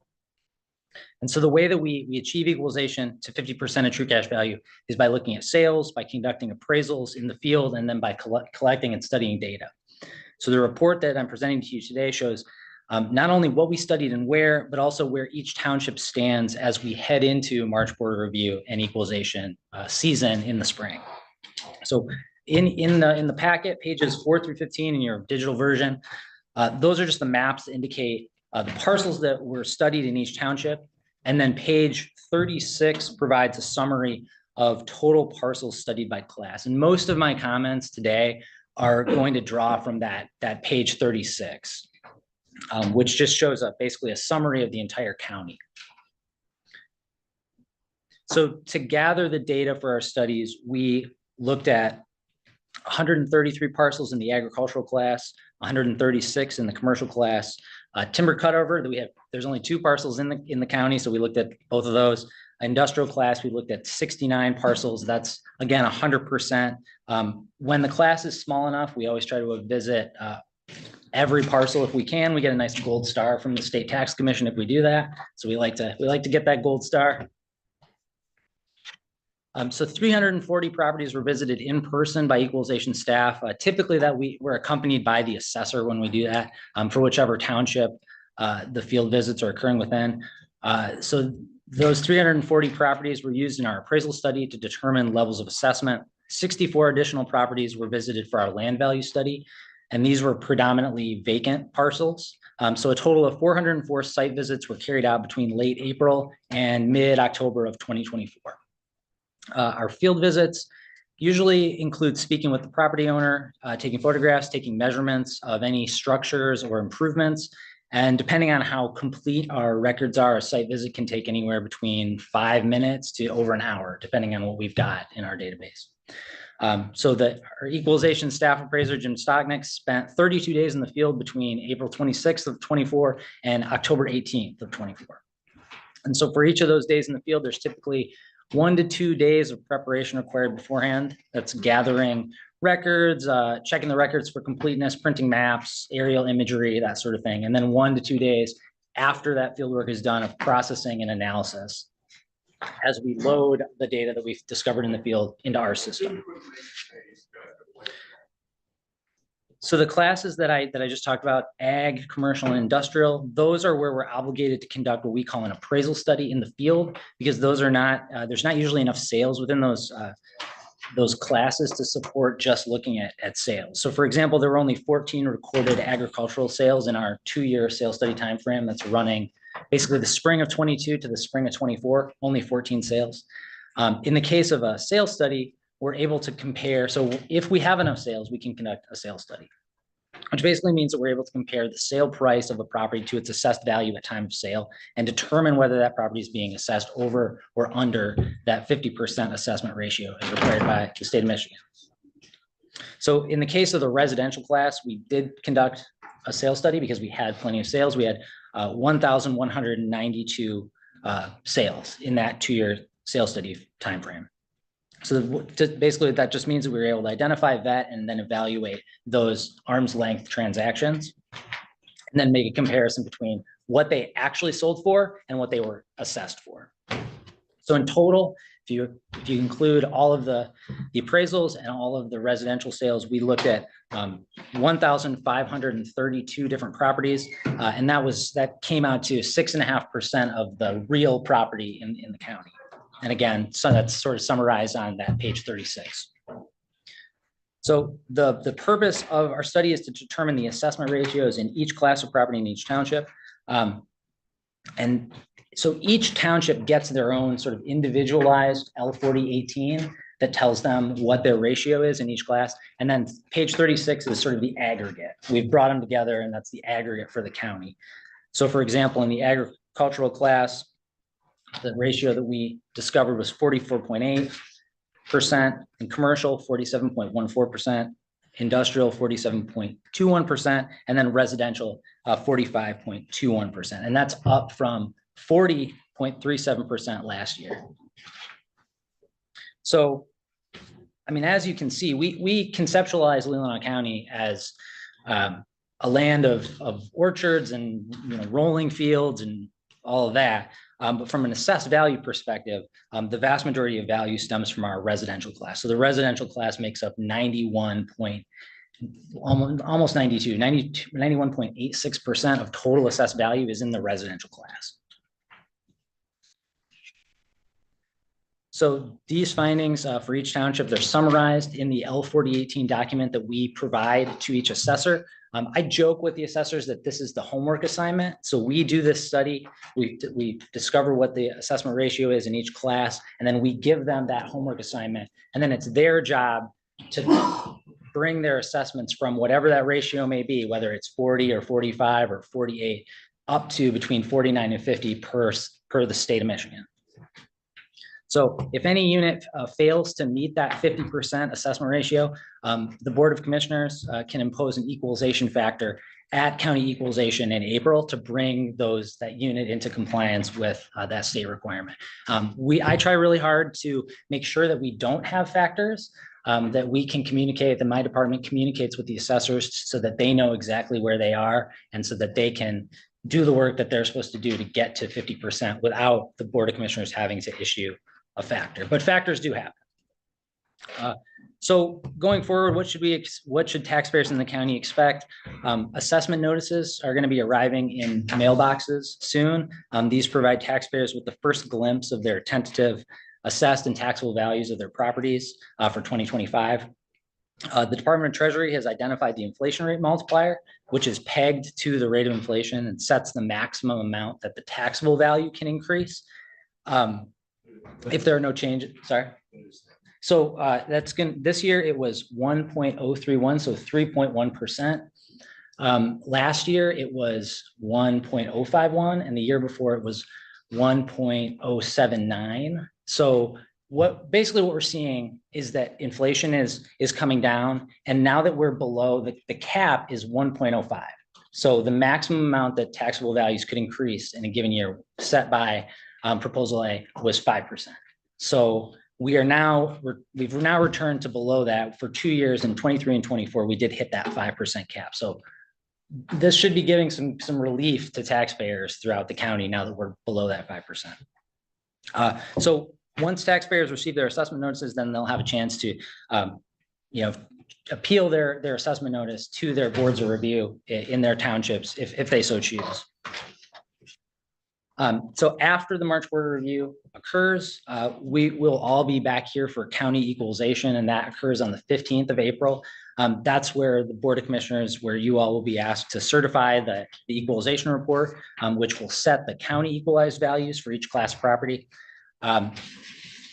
So, I mean, basically the task, county equalization is not carried out by my department. Like we do the work because we're authorized by you all to do the work. But then when we actually equalize, that is the responsibility of the Board of Commissioners. So that's kind of the point of presenting this report to you so that you can all be aware of the work that has gone into it and the steps along the way. And so that's why this was being presented to you. And so I'll just end by saying thank you. I've had a chance to, Chairman Yoder came into my department and we were able to sit and chat, and I really appreciated that opportunity. And that opportunity is available to any of you anytime. We're always there, and feel free to send taxpayers our way if they've got questions. Yeah, on page 79 there, it talks about personal property. There's in the notations there, the type of study, it says an RV study, and I can't find anywhere in here where it describes RV as what it means. Yeah, RV, sorry. So RV just means record verification. So the assessors will bring to equalization, they bring to us all of the documentation that the individual businesses have filed on their personal property. So commercial businesses will have documentation that they'll submit to the assessor. The assessor usually tries to document, like if somebody's claiming that they've got a piece of equipment, the assessor will try to locate, like, where is that piece of equipment? Do they own it? That sort of thing. And then they bring it to us and we just kind of look through the paperwork to see, like, well, are we actually documenting this information? So what was that record? Record verification. So if you think about like this study in the other classes, we're going out and actually like going parcel to parcel, looking at taking a sample of and conducting a study. Whereas in the personal property class, we kind of rely on the assessors to do that. And we don't, I mean, we look at their personal property, the documentation that the businesses have sent to the assessors, but we don't dig into it. We're not getting that involved as the assessors are. You could add it to the bottom, just explaining that. That would be good. Sure, absolutely. Thank you. No, it was always kind of a pain looking through these. Honestly, I appreciate what you do with all these numbers. For us, I mean, a lot of this is interesting, but the biggest impact, of course, is in property tax revenue as far as a commission. I understand that 3.1% means that there's not going to be an automatic increase of a higher magnitude as there has been in the past. That should slow. You got any clue as way too early? I mean, as far as an increase in property tax revenue because all the uncapped and all of those other things. I don't know, 5%, 6%. So that information, we won't know that information until the assessors go through their board review process and then report it to us. Typically, that's information that like Kathy and I will work together to present the ELF when we do all the preparatory work for the summer taxes. Because all of the townships will have to approve whatever millage rates they're intending to set. And the county also, because we levy in the spring for some of the county's levies and we levy in the winter for others. And so when that comes along, that's kind of when we can report, when we will know a total taxable value for the county. And we'll be able to report that revenue to you, or Kathy should be able to do that. So maybe July thereabouts? Yeah, we should know what the townships are intending to levy. And then we'll also know what you all intend to levy for whatever those county millages are going to be by that point. Well, in particular, just our general millage, I think, is the one that would help us in Correct. budgetary decisions coming up. Yep. Okay, thank you. Yep. Any other questions? All right, I appreciate it. Thank you. For running all through that with us. Yeah, thanks for all that work. Like I said, we're always available if you want to come by and talk more about the numbers. We love going through these reports, so we're always there. And I appreciate you doing that with me earlier in the year. This helped a lot just going through this, so. Thank you. I find it very interesting. Thank you. All right, next up, we have Drain Commission, copier purchase. Right, as reported last month, the drain commissioner is in the office of the former drain commissioner downstairs. The only difference is now is that because that our drain commissioner is not an employee of the Soil Conservation District, we now have to provide a copier that will at least give them 11x17 color copies.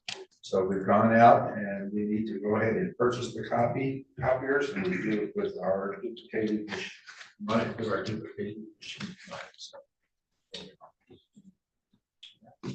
Motion.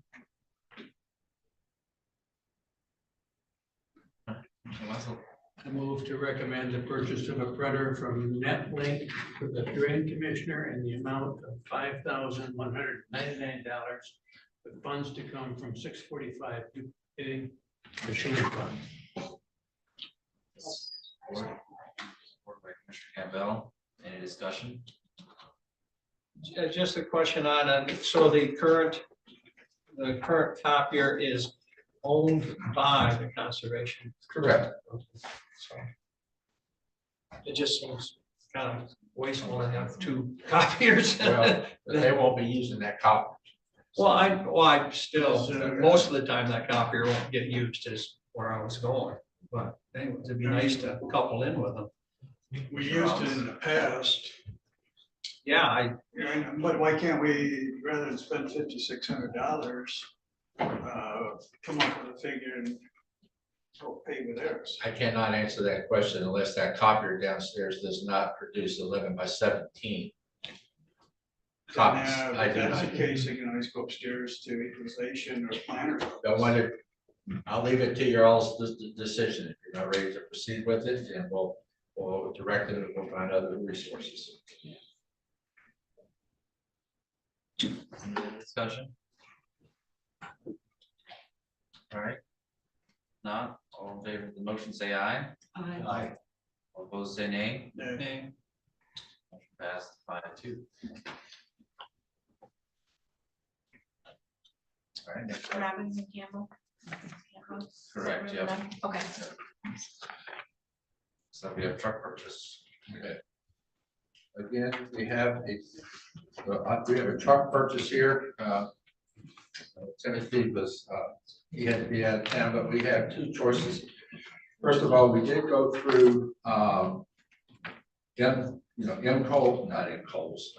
My deal. My deal, to look at a pickup truck that we needed to purchase.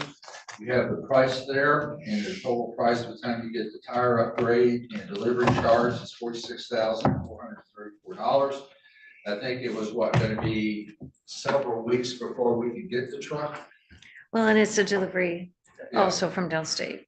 And then we also have where we can get the same truck, that's already a Sarah, in Traverse City that could be picked up immediately, which has everything in it that we would want to undertake for a price of $46,995.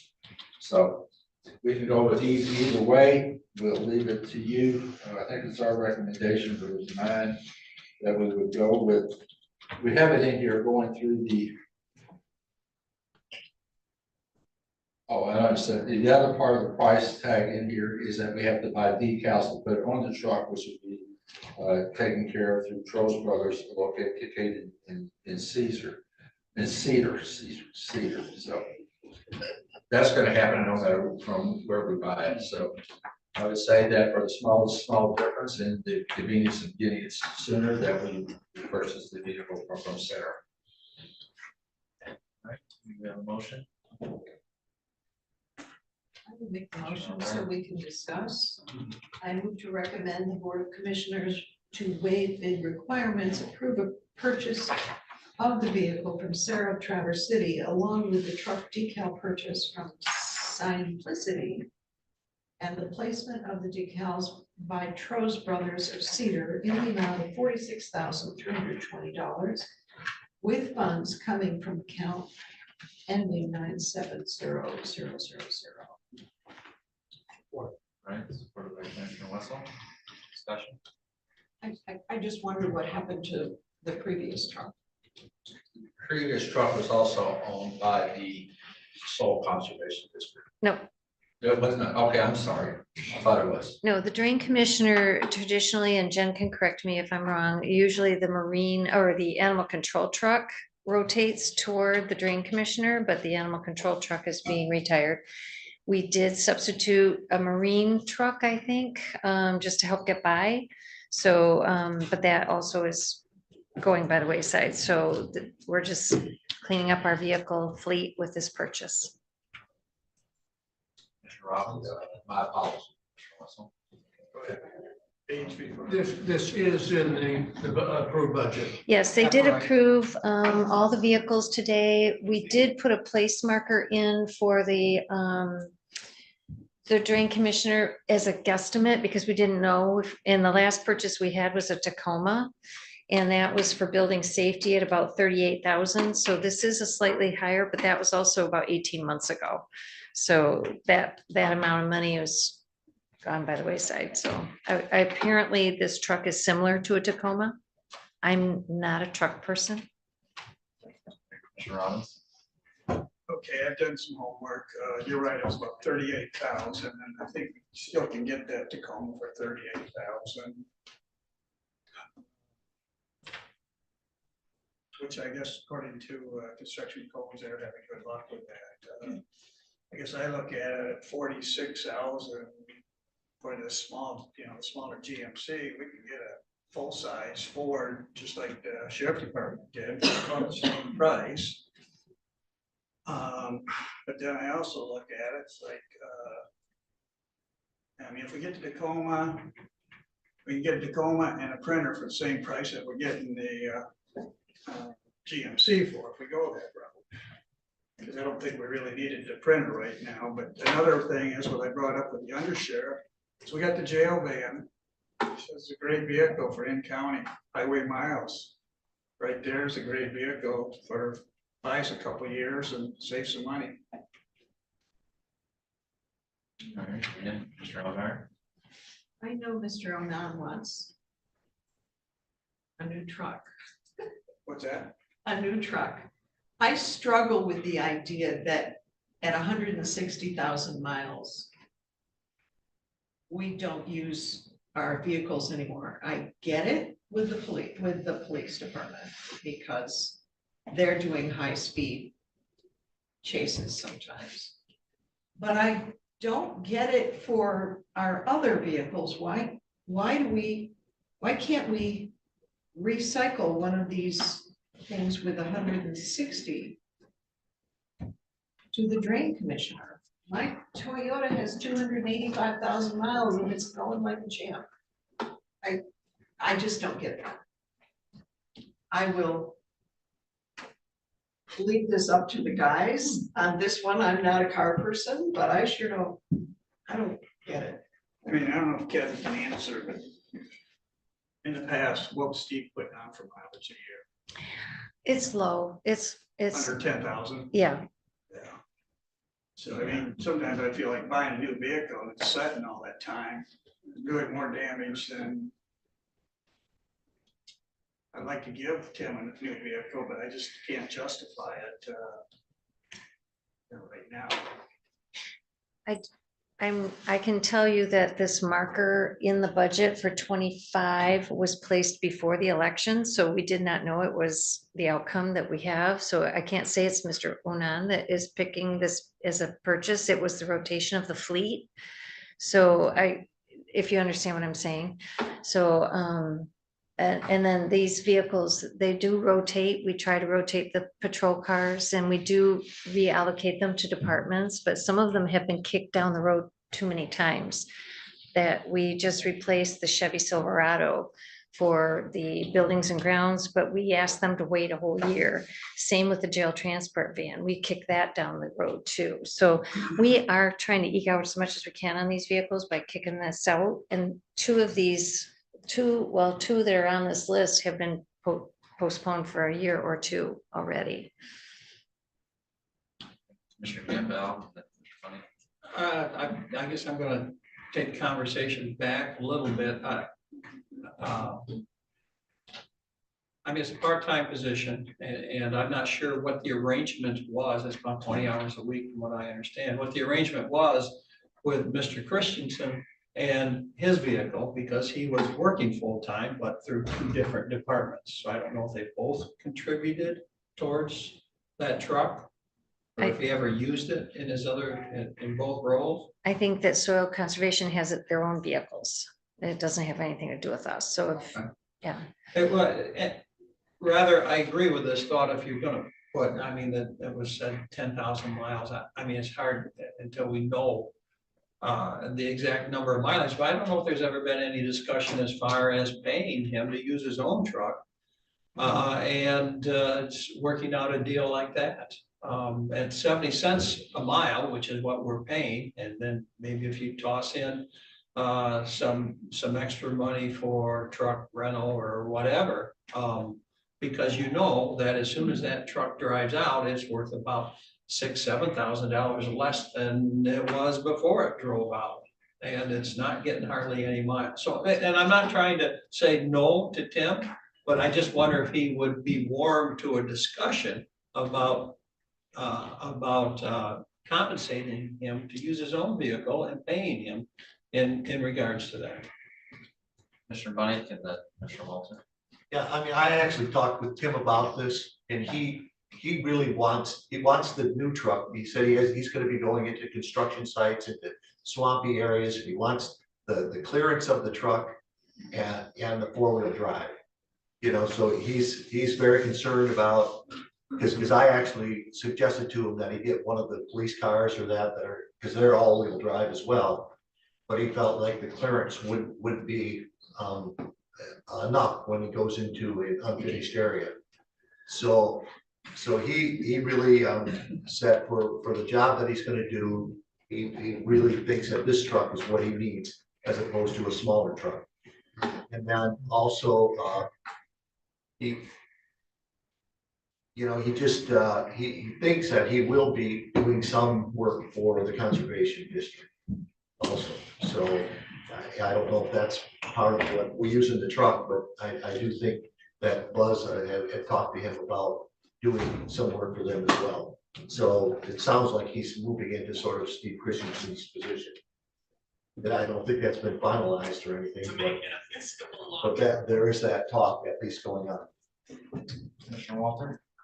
A lot of discussion. So, if I send a deputy to any one of these sites, he'd take one of the SUVs. So an old police car would be good enough. And when you're doing an inspection like this, or whatever he's driving into, he might not be able to drive right up to the edge of where he's at, and you use your other personnel carriers and you get out and you walk. The other thing is, I can't see spending let's say $50,000, say 4650, whatever, you're spending $50,000 for a car you only put 10,000 miles on a year.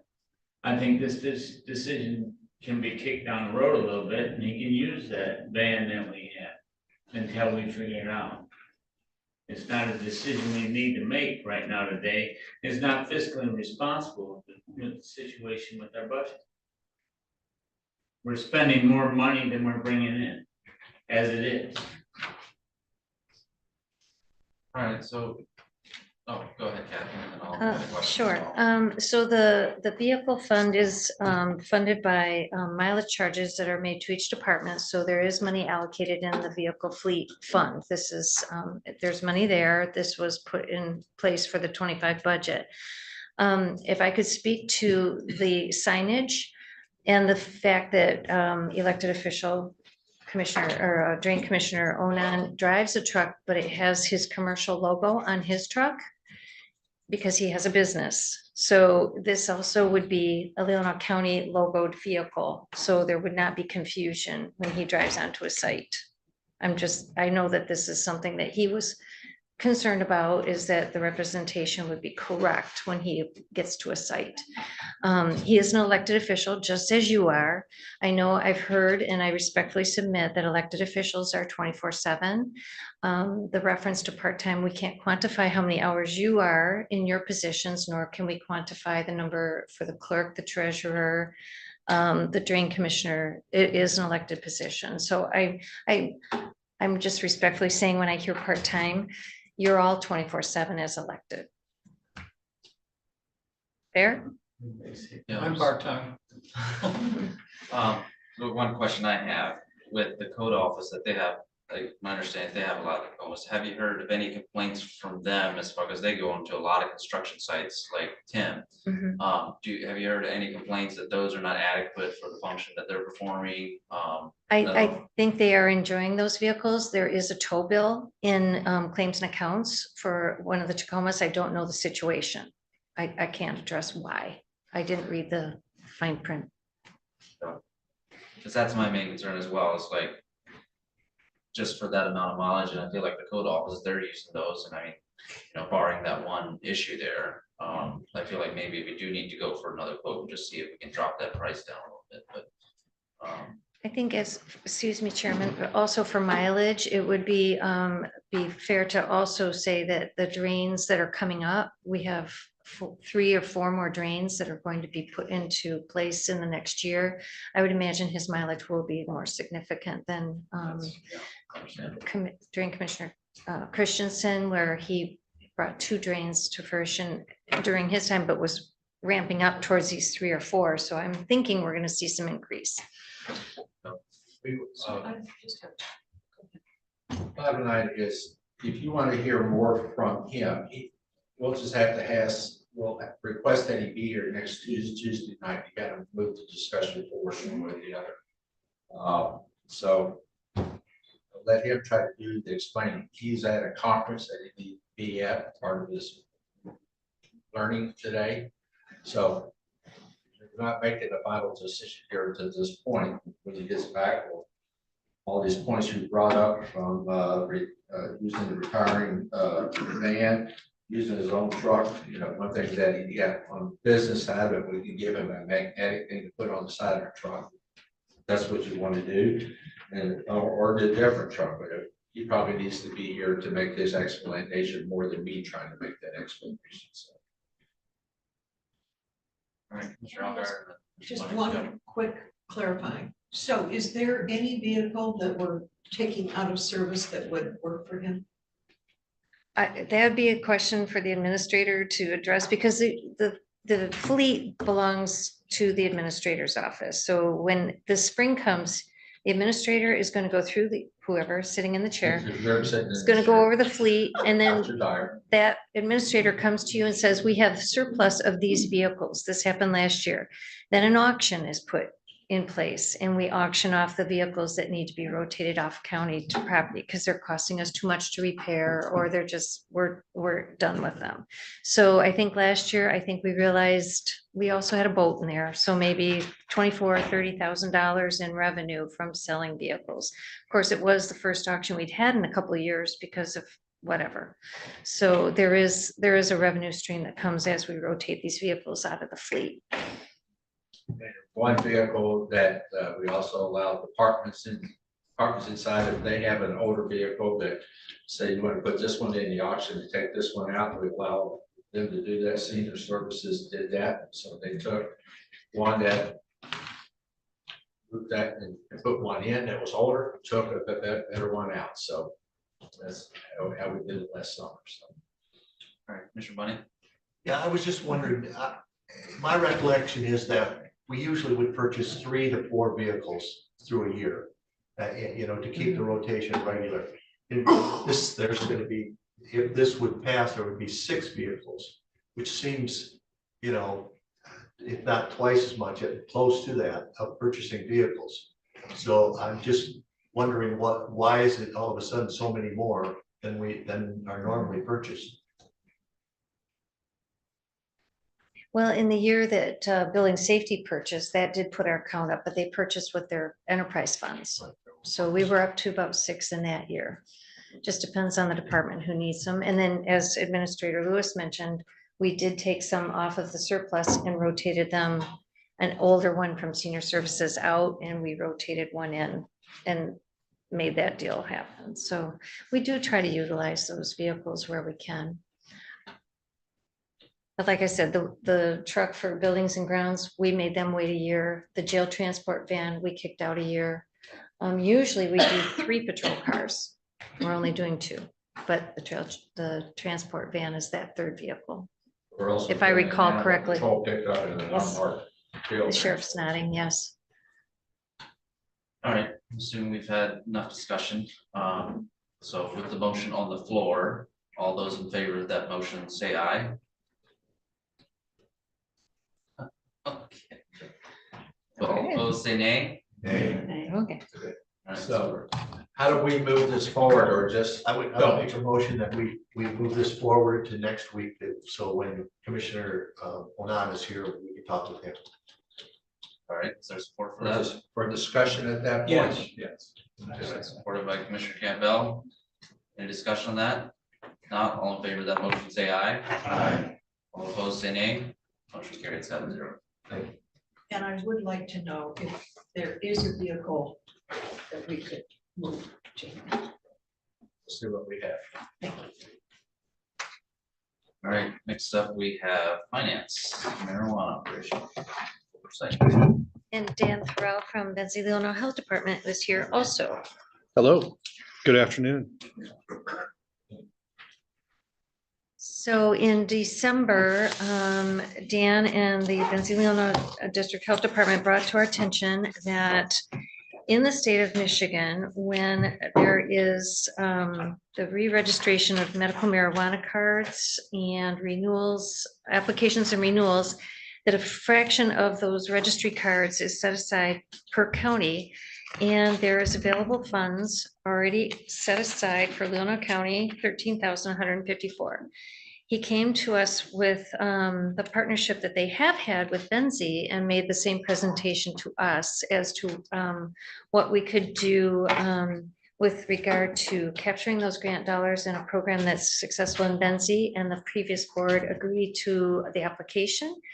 The application was made and we recently were told that we've been allocated the funds, but we need you per grant policy to approve receipt of that grant. And Dan's here to answer any questions. Yeah, and I can explain it a little bit more. The program is called Secure Your Stash, and it really, the health department focuses on the health effects of marijuana. I mean, as you all know, whether you like it or not, marijuana is legal and it's widespread access. And I don't know about you, but it seems like wherever you go in public spaces, you can smell it. I mean, it's everywhere, right? So our focus from the health department standpoint is there are, health concerns with marijuana use. And one of the concerns that we have is access, whether intentional or unintentional, to people's marijuana that they have stored in their home. This really, it's a two-prong thing. It's educating people about the health effects of regular use of marijuana, what can happen if children get access to it, and then also securing it with lock boxes and lock bags that we purchase and distribute.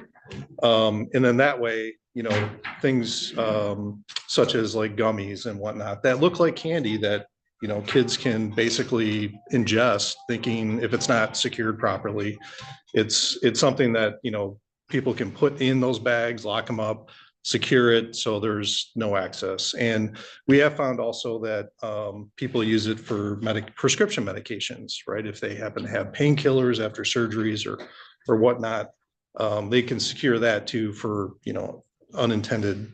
To prevent unintended or intentional access if someone's trying to take those from them. So that's really the long and short of it. And I can answer any questions that you might have. I move to recommend that the Leelanau County Board of Commissioners accept the marijuana operation and oversight grant, MOOG, in the amount of $13,154 and approve the proposed contract with Benzie Leelanau District Health Department to perform the scope of work as described, authorizing the chair to sign on behalf of the county. Support by Commissioner Westphal. Discussion. I would just note that Grand Traverse County had 216, according to this chart, medical marijuana licenses out there out of a population of 100,000. And Leelanau, with a population of 23,000, has 160. So I'll just leave that. All right. Any other discussion?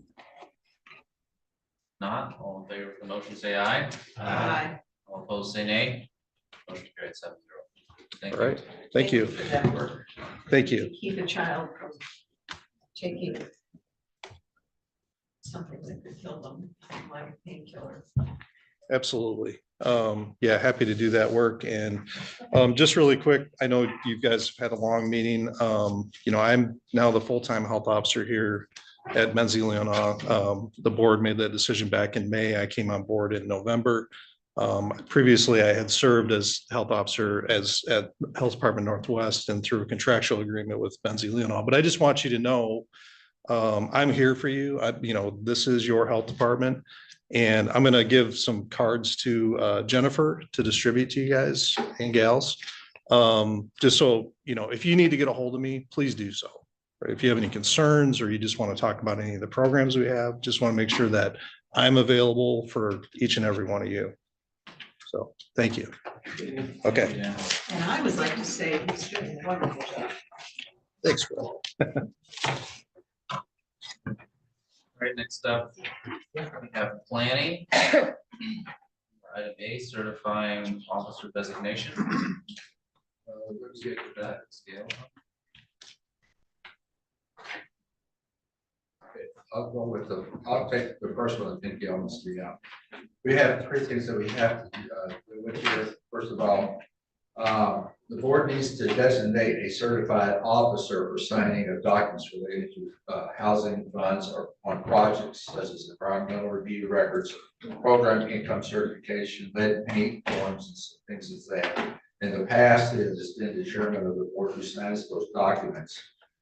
This is used when their office has to make reports to the state for the amount of funds we took in to certify the loans that are paid out.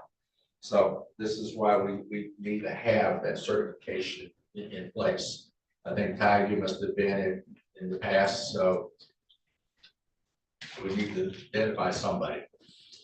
All right, Mr. Wessel.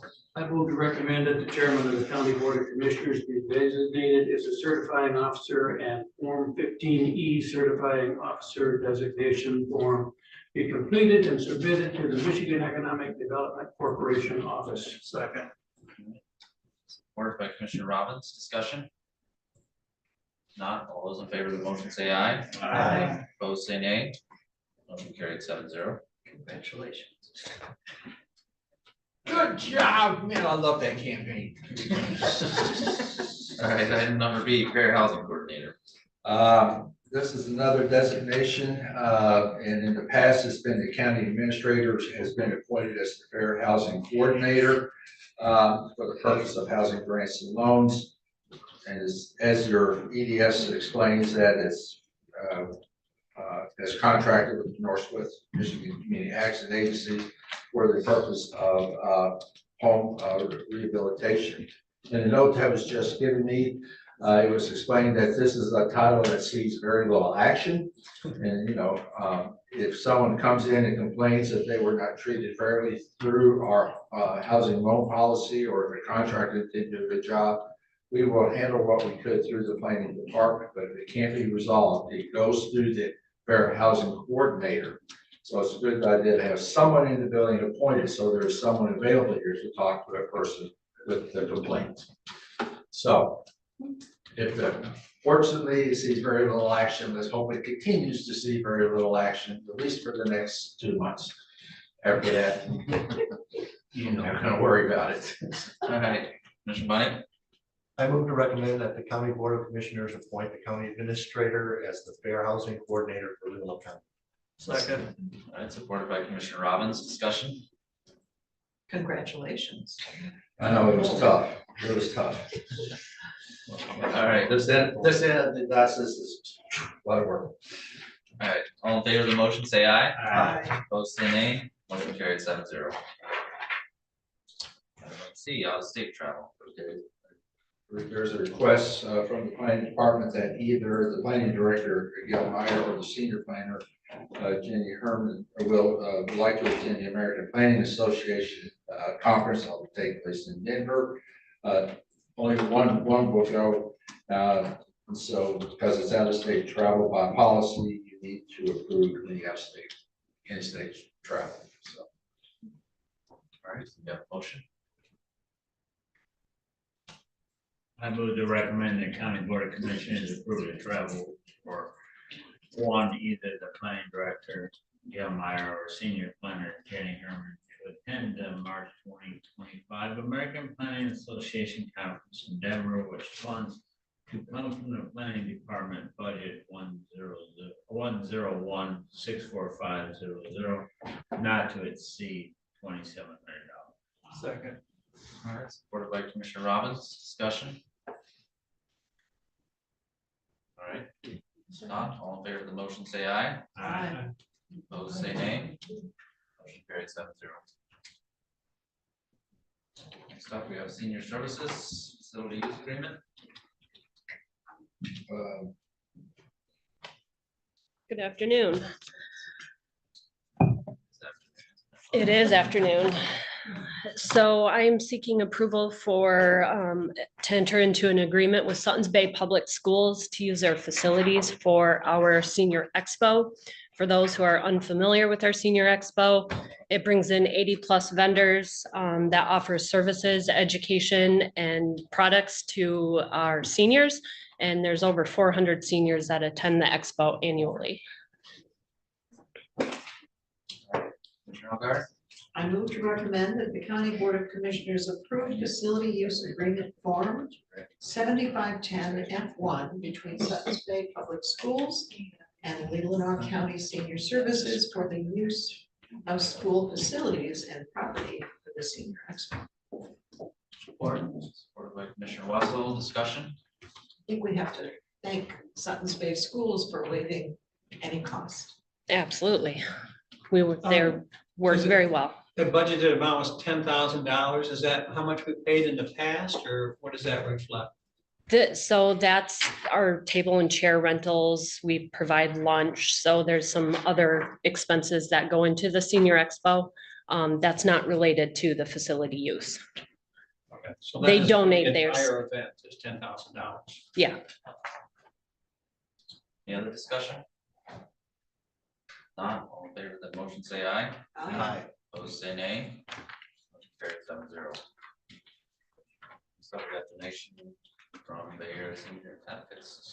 Bay Area Senior Advocates, also known as BASA, is a organization that we pay membership into. And annually, they usually donate X number of dollars for senior support to different Commission on Agings. So this is their donation to Leelanau County Senior Services for senior support. Motion? Awesome. I move to recommend that the County Board of Commissioners approve to accept contributions given to Leelanau County Senior Services from Bay Area Senior Advocates for senior support totaling $1,000 and placed in the VASA grant account ending in 0.6781000. Support.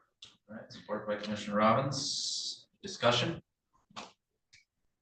All in favor of the motion, say aye. Aye. Opposed, say nay. Carried 7-0. Thank you. All right, next up, we've got maintenance. Heat pump replacement. I'm gonna hand this out, something came up during the week on Friday to update this EDS. But every year we go through the process of having to buy heat pumps throughout for the building in here, or I guess we use it for both buildings. Or it's just this building. It's for both buildings. Both buildings. So we've used up all the heat pumps that we bought a year ago, so we're going back to that. What has also happened is that I think on Friday, the heat pump in the law library is, and also the, what we call the VA room, where the VA comes and meet. They went out and need to be replaced, so we're asking, in addition to what's in this particular memo, asking for an additional $24,000 on top of that, so that we can replace those two particular heat pumps. And so we have enough to hopefully get us through the entire year. Anyway, so I've revised the amount down at the bottom to $153,000 for all of it. So, Kathy, do you have a copy of that? Yeah, I'm catching up. You're good. I just got all this morning, so.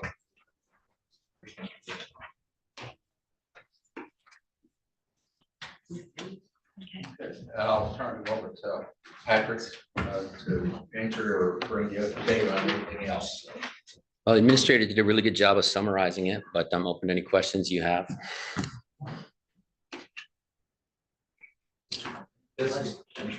Yeah, this is just a constant maintenance thing. It seems like every year that you have to do this where you're gonna replace 10 of these heat pumps. Yes, this is ongoing. I mean, it's also part of a larger puzzle, and I can get into the weeds with that if you'd like at some point.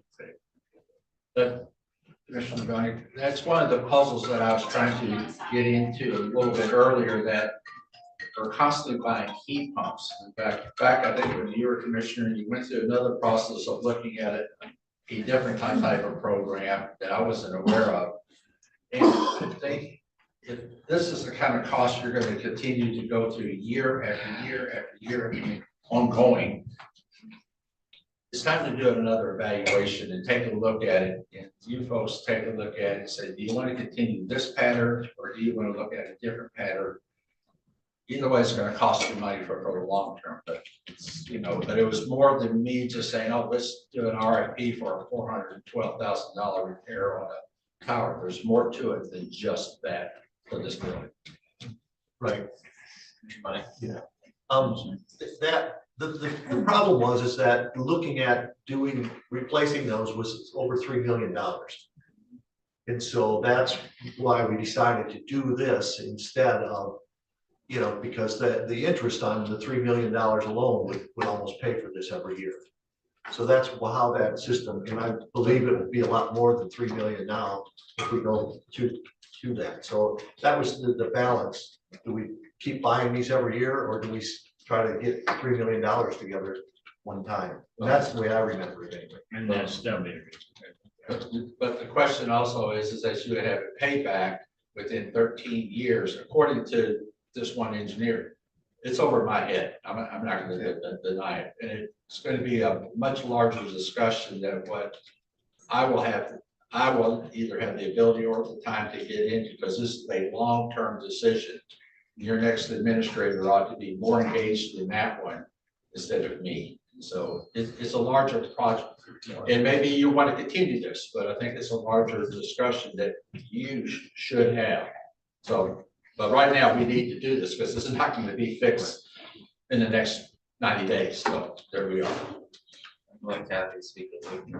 Oh, and Commissioner Bunnick is correct. We did do an evaluation of this or that, which was the big $3 million project or a planned replacement of heat pumps over years, prioritizing those that are anticipated to fail. And of course, we make our best estimates, and then we have catastrophic events like 2 in one night or one day.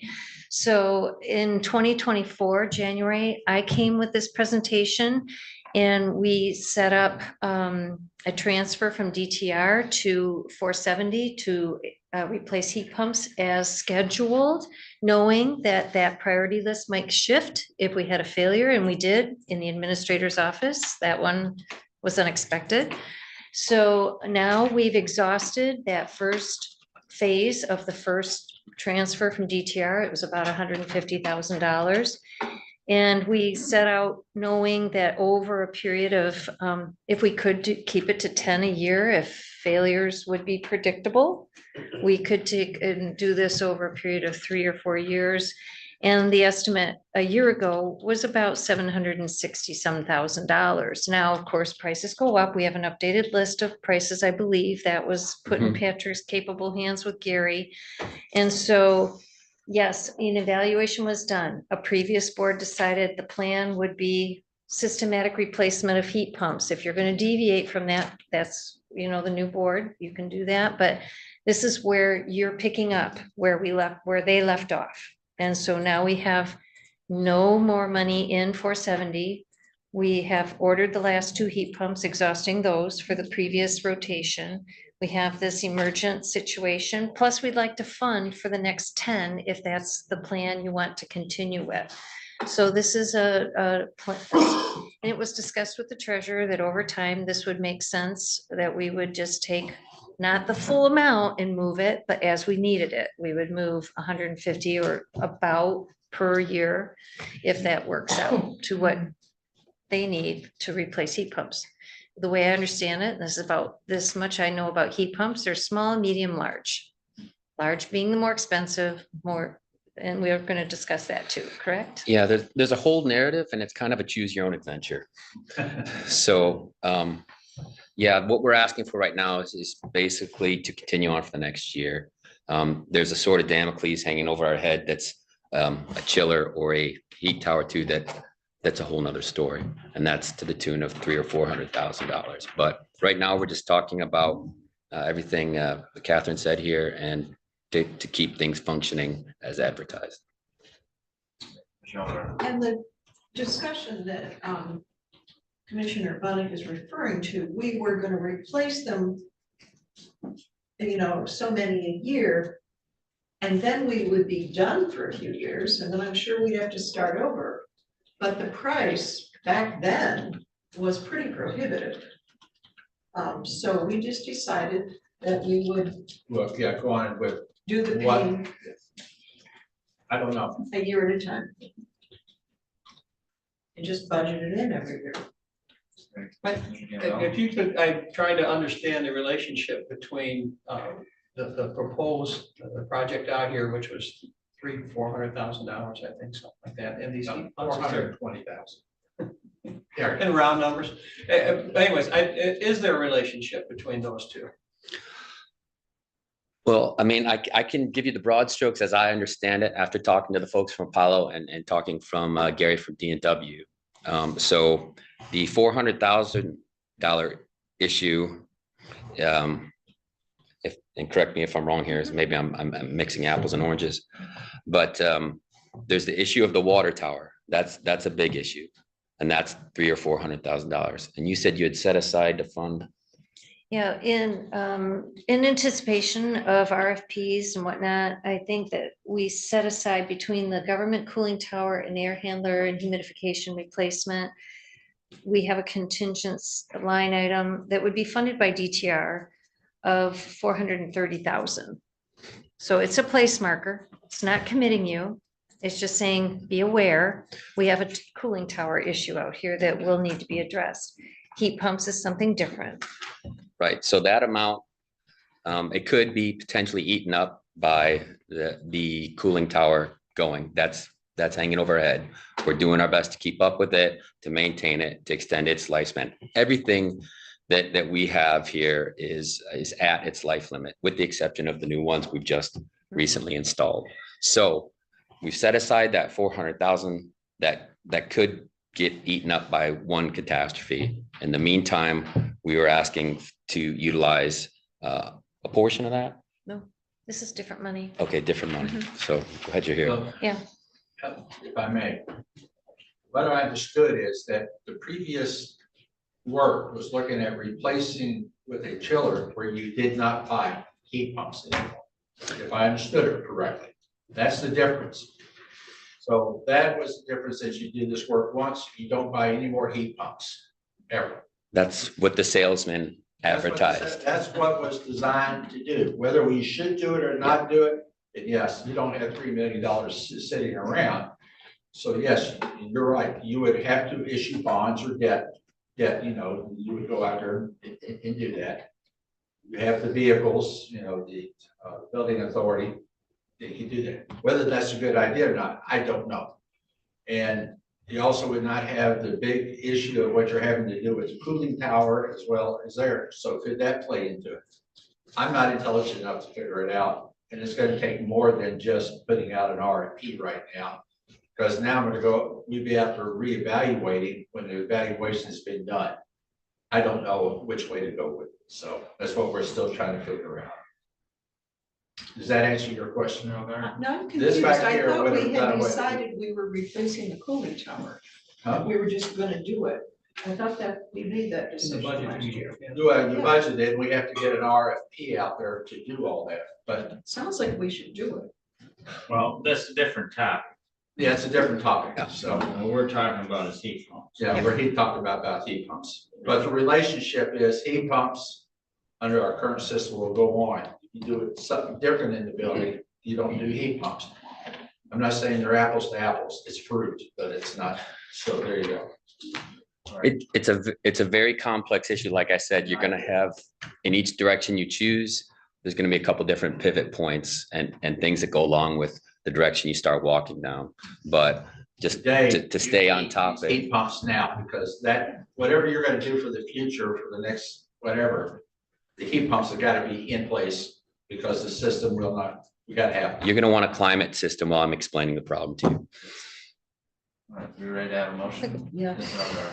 I move to recommend that the County Board of Commissioners waive bid policy and approve the purchase and installation of 12 Climate Masters or Waters Furnace brand heat pumps through D&W Mechanical funds to be transferred from Fund 516 DTR to Fund 417 Capital Building Fund in the amount of $153,000 expense to come from 470-000-000-970-019 heat pump replacements.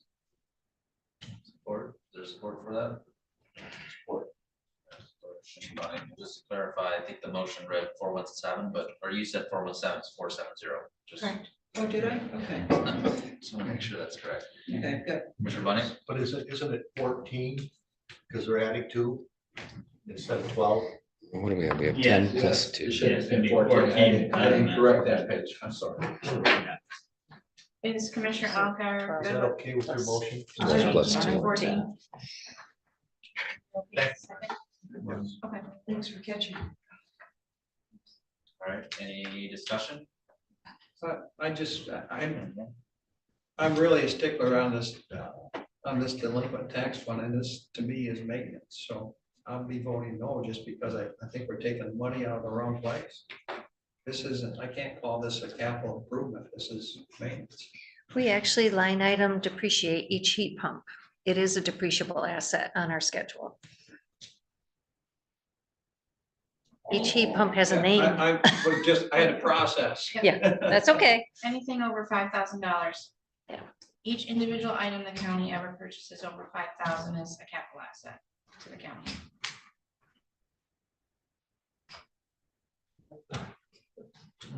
Any other discussion? Not, all those in favor of the motion say aye. Aye. Opposed, say nay. Thank. Motion carried 6-1. Order away till you sign that up. Okay. As you need. Thank you. Thanks. Next up, we. Well, not till next Yeah, Tuesday. I'm not sure. Today was a Gary know. recommendation. Great. Yeah. Okay, first of all, as you all read and know that we did, out of the 2% tribal grants, we did receive 3, and they are $59,445.90 to go to emergency management to support the purchase of a new 911 dispatch consoles, paneling, and carpeting. The second one is $57,800 to Leelanau Christian Neighbors Food Group support LCN's food pantry. The third one was $12,343.60 to the VFW Littlefinger Lake Leelanau Post to support the post accessibility building repairs. So we received grants totals of $129,688.35. So today we're asking that you accept these grants so we can put the money into our accounts. And then we'll have 2 agreements that we'll have to put together with Christian Neighbors as well as the VFW, so that we can then disperse the money to them to do the work. So. Okay. All right, we have a motion. Walter, I move to recommend Leelanau County accept the 2% grant award from Rent Coverage Band, Ottawa, Chippewa, and energy agreements. The Leelanau Christian Neighbors, the VFW Littlefinger Post, in order to disperse the funds for the approved project. support by Commissioner Robbins. Discussion. Commissioner Bunny. Yeah, I would ask that we divide these into each one individually as or a vote, because each one can be taken separately. Or at least take Leelanau Christian Neighbors that grant out, and the other 2 we could do together. I would like that too, if that's an amendment to the motion. I think he's Yes. asking you to separate, right? It's the- Yeah, I'm asking for separation of that. We have to do it. This doesn't have to be voted on. Is that something Commissioner Walter agrees to take out, or? Yeah, that's I fine. think Well, so we want to do this in 3 separate motions, is that what we're saying? Yes. Okay, then change the motion to 3 motions. Well, we'll do one at a time. separate the question, right? So we're gonna separate the question. That's the problem. Okay, Yeah. I'm searching for it. Yeah, So you will vote 3 times separating the question. I think we're only doing 2. I have only 2, emergency, there's only 2 in my motion, Yeah. 2% for the Ottawa Chippewa Indians. The other and grant then belongs to us. Christian Neighbors. The other one belongs to the emergency management, that's not part of. That's coming to us, so we're not overseeing the disbursement of those funds. The first end. I think they're all 3. I think we gotta do one for all 3.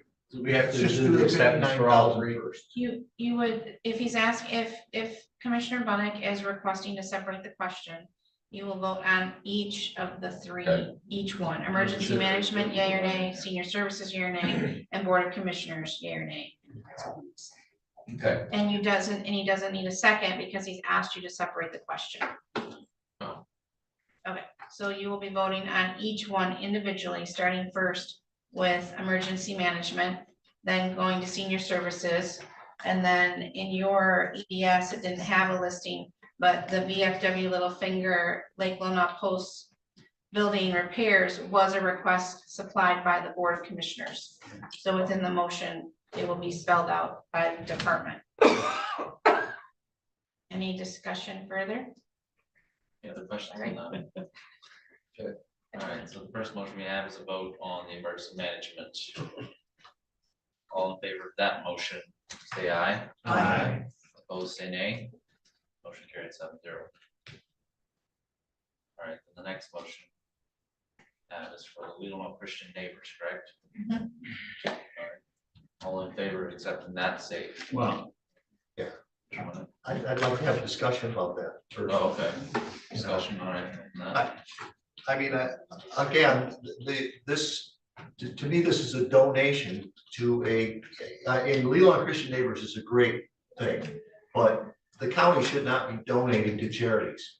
You don't take tax dollars and donate it to a charity. That's actually illegal. And we continue to do this because we're saying we're gonna have a contract with them. But I know it's gone to Leelanau Township and they were told legally they could not do it.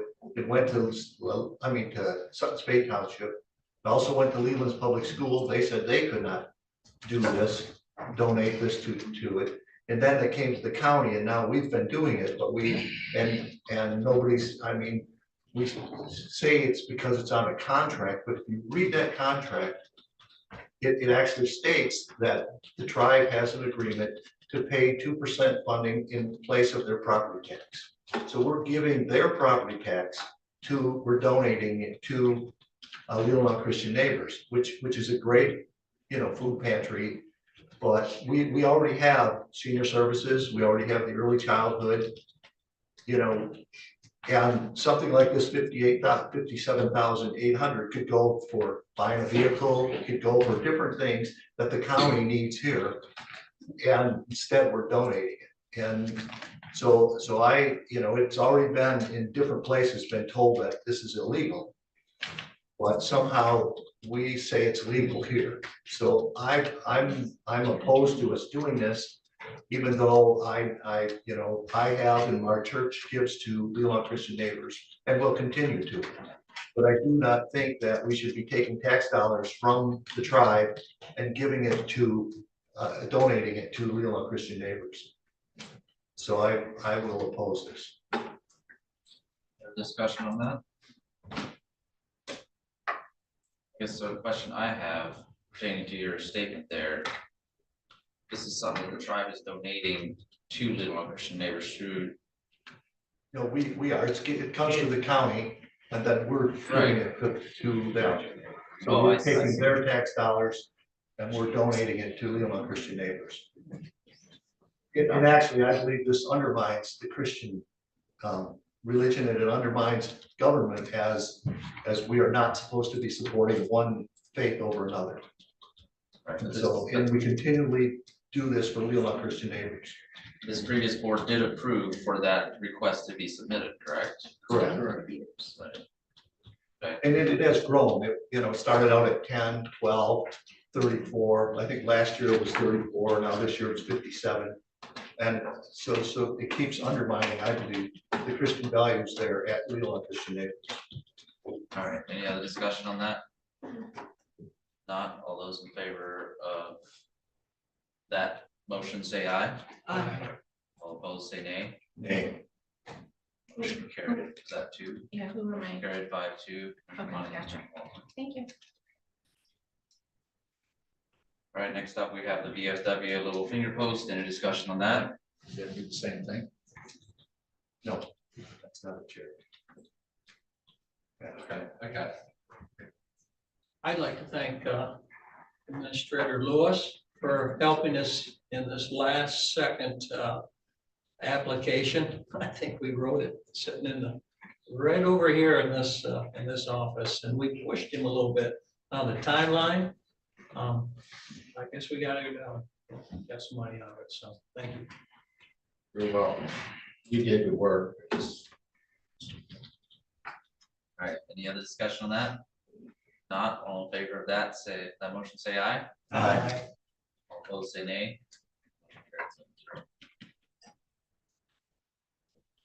All right, next up, we have boards and commissions, citizen appointments. Land Bank Authority.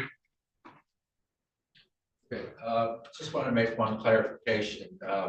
We did check our records. The one individual that came up in public comment, we have no application on file to serve on that particular board.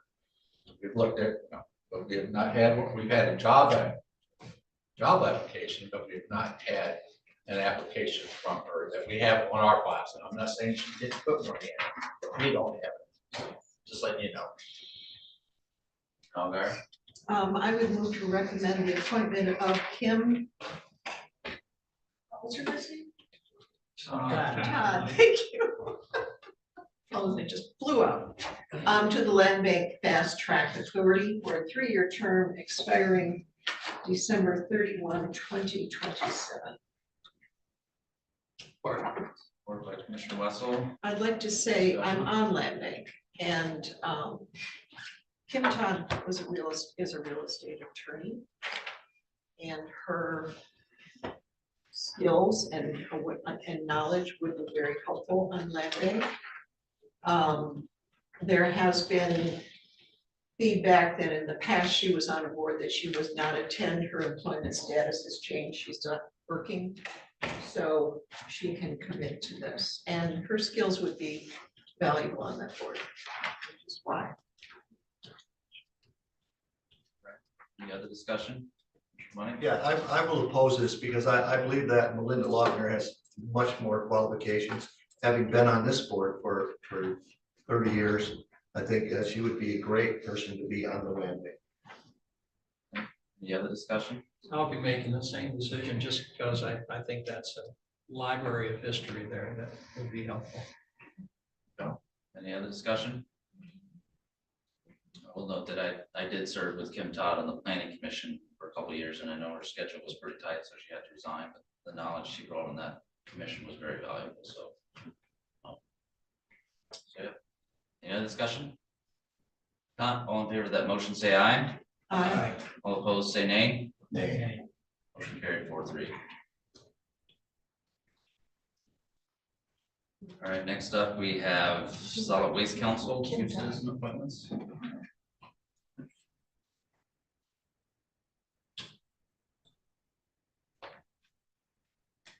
2 appointments. Yeah. Motion. 2 vacancies and two applicants, right? Commissioner Wessel. I move to appoint Bill Perkins and Karen Hazard to the Solid Waste Council for 2-year terms and expiring December 31, 2026. Second. Support by Commissioner Robbins. Any discussion? Not all in favor of that motion, say aye. Aye. Opposed, say nay. Motion carried 7-0. Next up, we have Parks and Recreation. Commissioner Algar.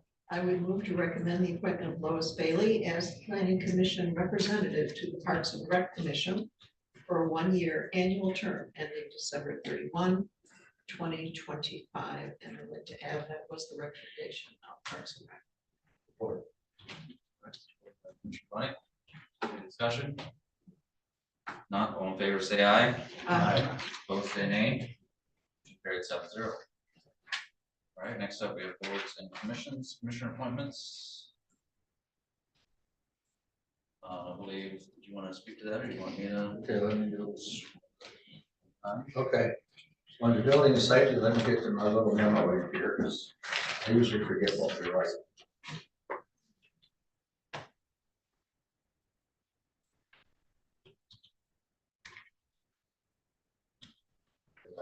Okay, I'll see where I'm at now. Okay, basically on this one, Commissioner Bunnick is, I think the first one we need to do is that originally Mr. Bunnick was appointed to the Networks Northwest Board, but because of a conflict, the scheduling conflict, he won't be able to make those. You have recommended that Mr. Campbell serve on that. Or am I in the wrong spot? Oh, I jumped ahead. You jumped one, building safety. Okay, it's building and safety, so I did that backwards. Okay, on the building and safety committee, our spreadsheet, when we were putting this together originally, only identified 1 commissioner on this board. There should have been 2 commissioners on this board. So we're asking that you've indicated that you would be willing to serve on that board, so we need to officially approve that. And then if you want to take both at the same time, the net already explained that net works northwest with commissioner appointment. So if you want to accept both of those recommendations, you may do so.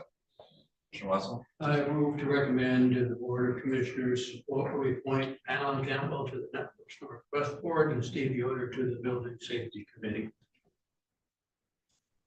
support. Supported by Commissioner Bunning, any discussion? All in favor, say aye. Opposed, say nay. Motion carried 7-0. I'm correct, on the agenda, is that? The agenda, there are two separate items, so I have it set up as two separate motions. Do Well, you want to change that?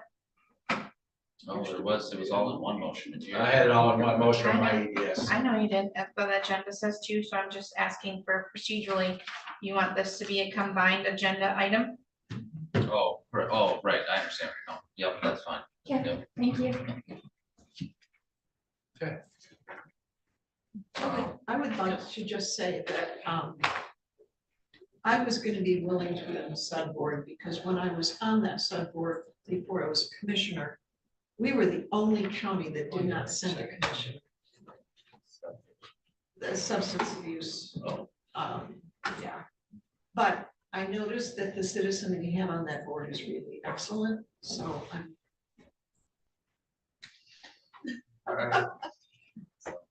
Let her go for it.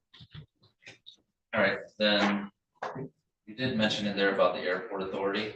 I did. Did you want to, Well, I'll I just can't. mention that, yeah, I guess it's pretty well outlined in the EDS there, kind of what. Yeah, as you know, there was a question of a third appointment as it relates to the Northwest Regional Airport Authority. The airport authority, their appointments, they don't look at positions, they look at individuals that the county board has appointed to serve on that particular board. Goes the same for Grand Traverse County. And the way that in all of their appointments, or Leelanau County has 3 appointments that they can make to that board. Their board is scheduled, they are 3-year terms, and they have it set up that they are staggered terms. So every year, one appointment comes up so that you can rotate it out. At this point, Mr. Bunning's 3-year term had expired at the end of 24. This board has agreed to reappoint him. If first, and the best way I can explain it, if he decided in 2 years that he had had enough being a county commissioner, you know, or his wife has had enough of him being a county commissioner, whichever would be first, he continues to serve out that 3-year term because he's not appointed as a county commissioner. He's appointed as Will Bunning, period. No, so you're there. You just happen to be a county commissioner. That is the same case that we have for Mr. O'Rourke at this point. His appointment will expire at the end of this calendar year. So this January of next year, when you have your organizational meeting, you'll be asked to make another appointment. The only ground rules that the Northwest Regional Airport Authority has is that you cannot appoint more than 2 commissioners to that board. And that's the same with Grand Traverse County. So right at this point, you know, his Mr. O'Rourke's appointment there. If you want to remove Mr. O'Rourke, you may do so, but you will have to vote to remove Mr. O'Rourke from that board. And then whoever you do appoint to that board would only be appointed to fill out the remainder of the term, which would be till December 31st. I got all this from Kerry Slice, the legal counsel for the airport authority. Yeah, but Mr. O'Rourke's not a county commissioner. I know he's not, he doesn't have to be. Right, so then we don't have to do anything. You don't have to do anything. Okay, yeah. No, you're fine. Well, that's what I was getting at. He's fine. He's not appointed. Your appointments to that board has nothing to do with your office. Right. Nothing. You're appointed as citizens of Leelanau County. You just so happen to be a county commissioner. Mr. O'Rourke at the time happened to be a county commissioner, but his term regardless goes for 3 years as an individual of Leelanau County. Does that make sense? Yeah. Okay, that's how they have it set up for both Leelanau County and Grand Traverse County. So there you go. All right, any questions on that? Don't you just love making soup, just keep stirring. Just get all those noodles working together. All right, next up, we have the Leland Dam property proposal. Okay, it's just one of those things that have just kept coming around, but this started with Mr. Christensen. When there was a request made by the owners of Falling Waters Lodge, that at the very end, I think you have a picture in your packet, which I'm going to put in color, which shows the very end, everything up through here is property of the Falling Waters Lodge, and the lodge is located probably up on here or through here someplace. And so the lodge owns all this. This parcel is landlocked, or it's colored, it's landlocked. The question was, who owns it? And at some point it was thought that maybe the county owned it. And through a lot of work through legal and through our, I'll say it in a minute. Anyway, we found that we don't know who owns it, but it's definitely not the county. Who's paying taxes on That nobody's paying taxes on it. Okay. No one's paying taxes on it because nobody has a deed to it. At the seawall, or what I call the iron wall, there is damaged. The owners of the property of the Fallen Waters Lodge would like to repair that, but they want to make sure they own it. So our attorneys and their attorneys have come up with a quick claim deed. Our attorneys made it quite clear we don't own it, or doesn't feel we don't own it. And so providing a quick claim deed to the owners of Falling Waters Lodge, I hope I got all that right, Falling Waters Lodge for $1 will resolve the issue so that when they repair it, they at least have they know that they have ownership of that piece of property, and they will have to start paying taxes on it. So however that works. So we're recommending to do that to resolve it. It's landlocked. We don't have any access to it. And so the quick claim deed is there for your consideration and approval. Does all that make sense in some ways? We have a motion.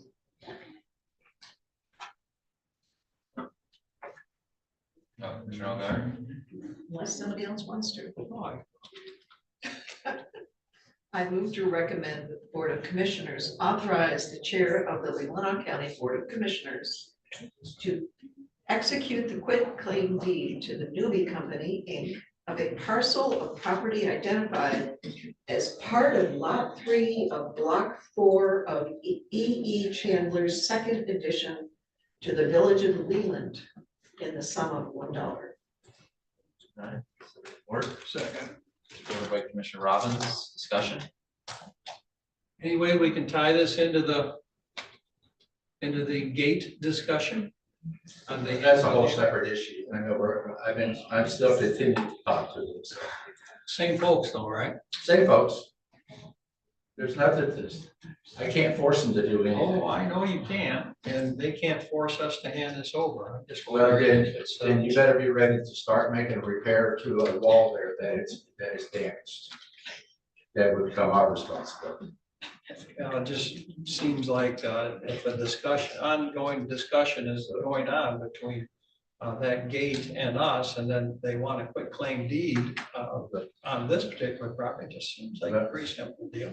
The gate issue does not affect the county or any citizen, other than it will affect their guests at the hotel, that if they want to cross that bridge, they can't, because it's not handicap accessible. So it has no effect on anybody but them.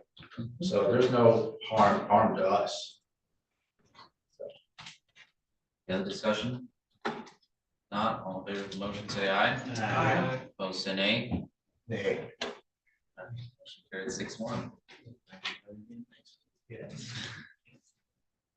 All right, next up, we have the Leelanau Township Tower Project discussion. Understanding one of the. I would like for you to just make a motion to move it forward to the next meeting. I'm not done with my cover memo, as I shared with you yesterday, that of my request to move this. I'm making sure that legal has reviewed my memo to you, that I've covered everything that needs to be covered. The topic is going to be about the four outstanding agreements that we are connected to. I want to make sure that everything's been properly. So I will have it prepared and we'll have that discussion next week. But I don't want to get in trouble again by putting something on the agenda that you didn't approve in advance. Commissioner Russell? I move that we move the Leelanau Township Tower project discussion to next week's agenda. Support. Supported by Commissioner Algar, discussion. All in favor, say aye. Aye. Opposed, say nay. Motion carries 7-0. Mr. Chair, because we don't know how many public comments we have, would we be able to take a another 5-minute break? We can do that. That was brilliant.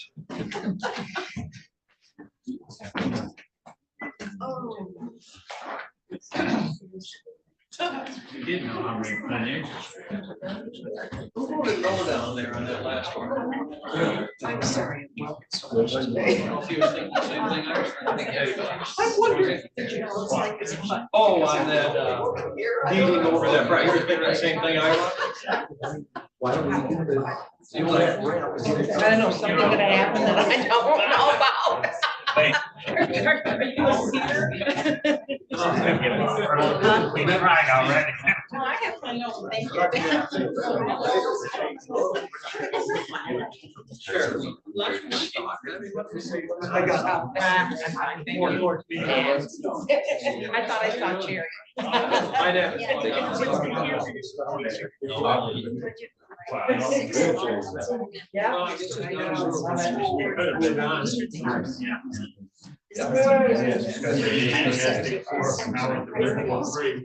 Yeah, sometimes I just 6 meetings.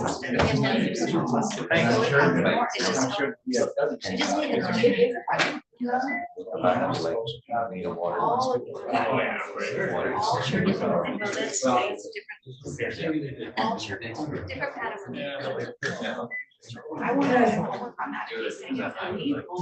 Well, Yeah. Are you gonna show up tomorrow? I can't see. Oh, it's Wednesday. Oh, it's Wednesday. Wednesday. Yeah. the big thing I was. Yeah, that's right. Okay. Gotta find out what is.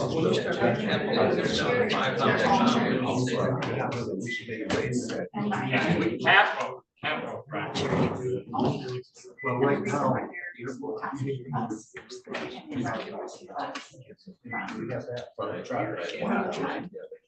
know, so it's not, you change what's kept. Right. I didn't ask if it was on the capital list last year. Don't be it was, maybe it's on there. I'm gonna ask. I know. Not staff. Because the DDR specifically says it has to be on that list. And but I just didn't want to get. That's what I mean.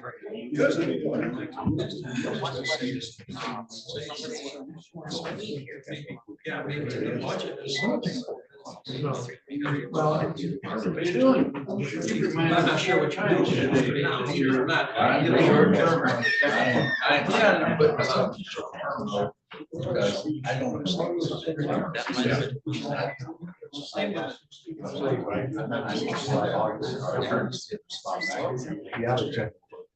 July's gonna be tough.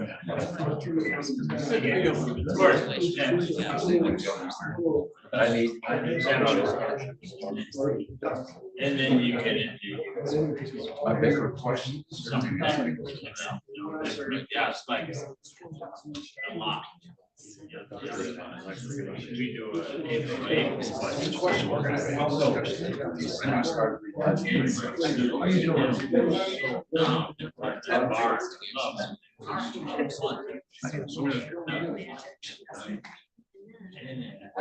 one thing I got,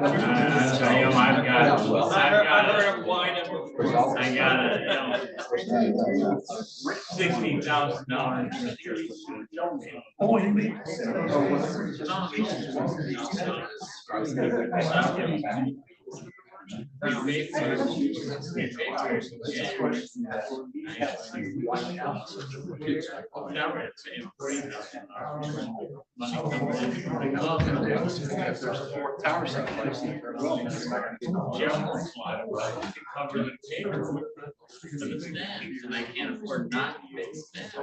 Now I know.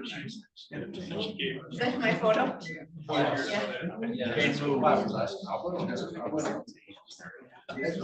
You have sunglasses, so I mean, They're tinted when I'm facing the sun. they don't count. You're not doing the time. Yeah, the aviators.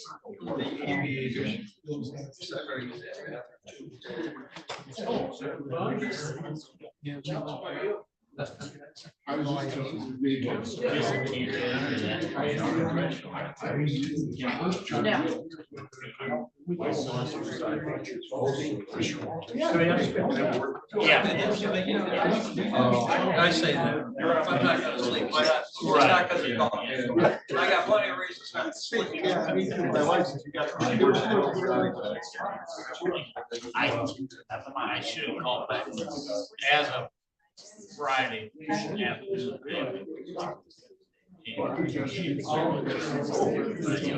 just Friday, on my list to call. I can.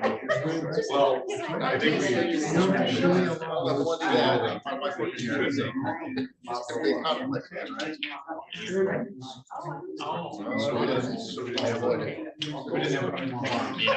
so I think Eric already. Yeah. 12 weeks. Yeah, that's fine. It has to be. Yeah, I got a call Friday morning.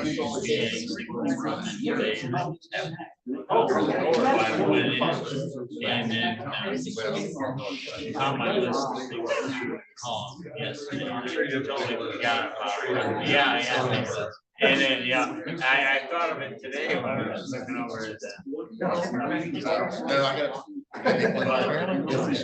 And then, next week. Yeah, I would tell them.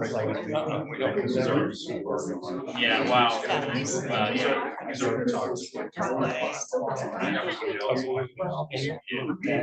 And that'll be.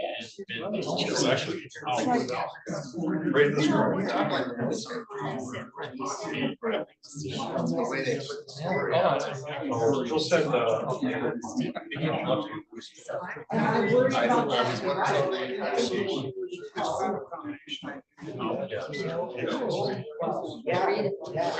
Yeah. No problem. Thanks.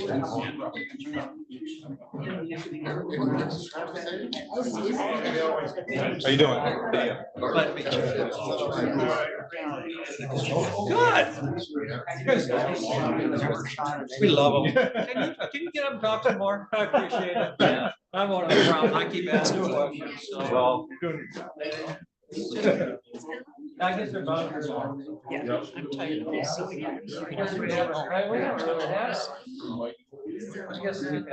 Thanks for sticking with us. Yeah.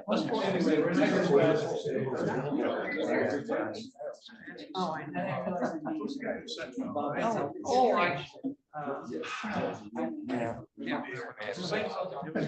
Well, give my card. I know. CRS. That happens. All the time. Yeah.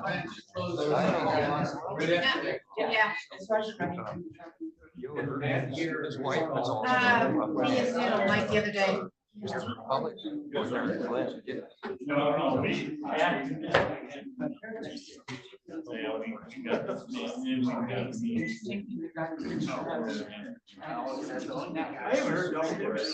haven't either. It used to be a big bag. Oh, yeah.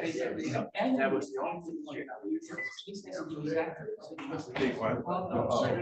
I know you guys.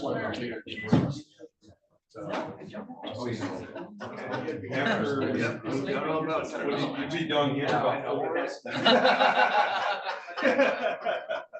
Something like that. I don't know. Just wanted to talk to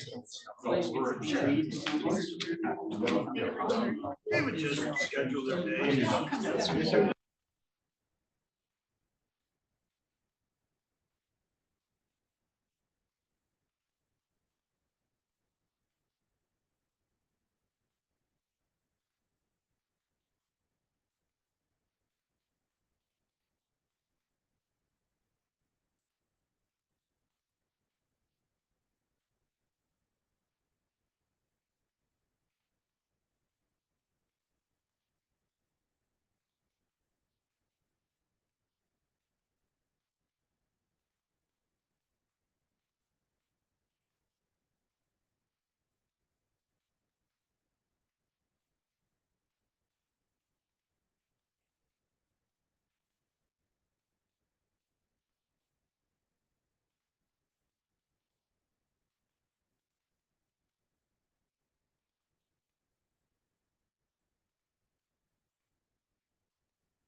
Areas of our parks that have no cell coverage.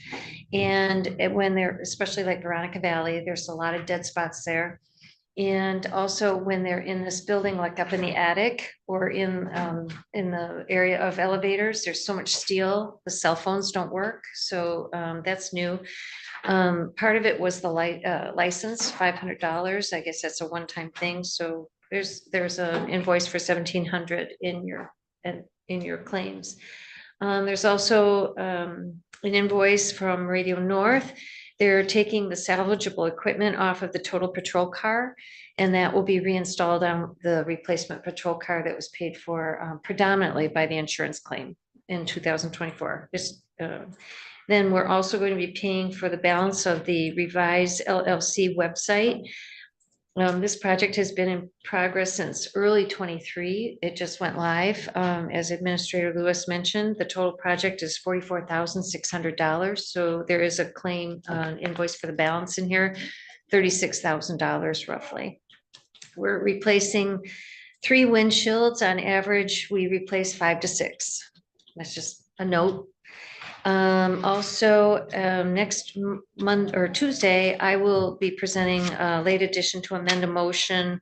I had a nice gracious discussion with Commissioner Bunnick that I was incorrect. The cost for the grant writer for the DNR grant should be paid for by Parks and Rec. So I'll be presenting an amendment to your past motion and we'll charge that grant writer to Parks and Rec. So those are just little things I just thought, as your learning curve goes and you become more experienced as commissioners, I'll just bring some things to your attention. Any questions about the invoices? I brought them with us. You don't know how much that helps. And what'd you call me, a newbie? I think you're right. I didn't call you a newbie. That really helps. Thank you very much. You're welcome. Any questions? No, this was just for your review, so. Thank you. Yeah. Thank you very much. Next up, we have special reports. Special reports. Did get approved a week ago, 2 weeks ago, that last meeting anyway, Elmwood Township, we're on the agenda for 2026 for the sidewalks from 22 to the township. So it was approved. Say that again. They put in a All the grant, state of Michigan has a. Is that what you're saying? no, what's it, help me out, Richard, who's the group? Oh, the, Callis or whatever? not Callis, the replacement, it's our regional planning group. The regional transportation planning group, that was created. So, yeah, they put that in there. That was a no-brainer when the technical committee looked at it and they have moved it forward. So the policy board has approved is the pay monies that from gasoline tax dollars to put a sidewalk. So like I guess all the way up to one side, right? Right, Oh, 10 foot or something like that, but right. last summer, if you're familiar in Traverse, the veterans, where they did all the tear up on Veterans 14th Street South, that paid for that whole project. This is gonna pay for, and it's probably the only project in Leelanau County that we're ever gonna qualify for is the Cherry Bend project. So there's gonna be a sidewalk. Where's Well, it gonna go? And that one's scheduled for what else? We'll go from Cherry, it'll start at the intersection of M22, M22, To the township office. Cherry Bend Road. yeah, to Cherry Bend Road. Oh, nice. In fact, there's another long-term project towards Cherry Bend Road, Yes, but it's 3 or 4 years down the road. we have, one is for like rural and one's for a certain district, and that's the only district in Leelanau County that we qualify for. Because when we go to vote as commissioners there, we're pretty much voting for Grand Traverse City project. So it's the first time that out of that committee that the Leelanau project came out. Good. My brother lives in that neighborhood. That would be great. But that's the part that got included in that. Yes. Annexation used it all that. They stole it from the town. Any other reports? All right, if not, we'll move on to our final public comment, which you have 5 minutes to address us. Any public comment, Mr. Mikowski?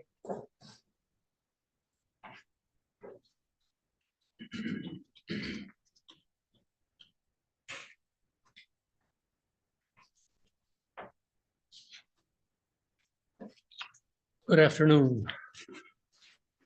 We are concerned that this commission did not have on the agenda 3 items that we had discussed at the last regular county commission meeting. These are important items for the people to be served properly by this commission. The first item was a declaration document we gave each of you and expected you to respond to that, to indicate whether this will be a good basis for your governance of Leelanau County as you serve the people. We have heard no response. People can't hear you. We have heard no response to this, and we believe one is required. The second item is how the Leelanau County Commission, this commission, will fix or cure the people's lack of access to county meetings by changing the time so most people who have a job are unable to attend. The third item is very important, a resolution apologizing to the clerk and the financial staff and the taxpayers for wasting, prior commissions wasting up to $1 million on the clerk loading decision that the commission has made on May 11, 2021. We're requesting this board to take all actions and consider these actions. These are important issues for the people.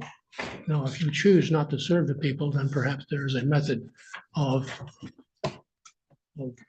changing the makeup of this board by a recall. We now know it can be done. We personally have been involved in 3 recalls in the last few years, and we're successful. And we know the commissioner has been recalled because of this also a few years ago. So we'd like you to honestly pay attention to these issues because they're important. So we respectfully request that you take action on these 3 items or respond to these.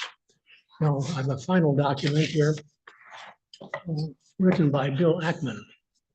Some of you may know him.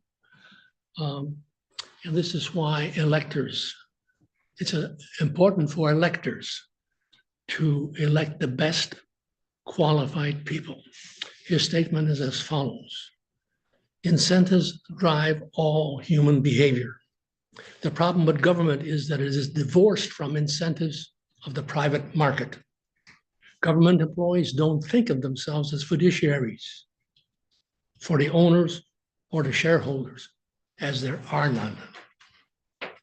The taxpayers are the de facto shareholders, but we are an extremely diffuse group and many levels of control away from the government entity. We can only exercise our power once every 4 years by electing someone in government for office. In government, there are no restricted stock plans, stock options, bonus compensation plans, or other economic incentive tools to motivate employee or elected officials. There is no bottom line, and there are no key performance metrics that are carefully tracked that must be met or exceeded for the government elected officials to keep their jobs. There are no analysts writing buy, sell, or hold, or no research reports. There are no short sellers doing independent research or an economic incentive to uncover wrongdoing, fraud, and bad accounting. That is why the problem has gone unfixed for decades. But now we've elected somebody to make the changes as the president of our country. So I think this is a very important document for me to read, and I'll present this for the public record. But I think we need to be cognizant of it so that we, as people making decisions, are thinking dispassionately to make decisions. And I saw some of that when we went after the new pickup, and avoid emoting just to please ourselves. Thank you. Public comment? Mr. Wiesner.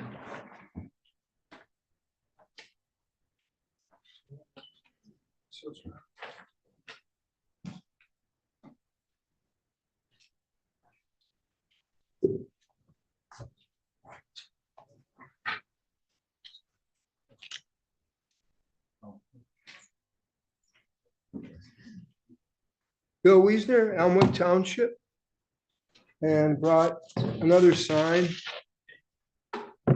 It's demand honest elections in our Leelanau County and X through the Dominion voting machines by replacing Dominion machines with secure paper ballots.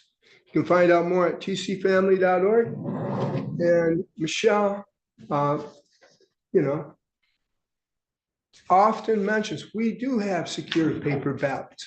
No, the 3 questions that are on that handout, none of them are covered just by secure paper ballots. The only way those will be answered is by using paper ballots, hand counted, and using that as your information. So in order to get rid of any potential for fraud, or at least greatly minimize it, you've got to do away with the paper ballots, or the mail-in ballots, I should say, and have 1 person, 1 ballot, 1 vote, 1 day.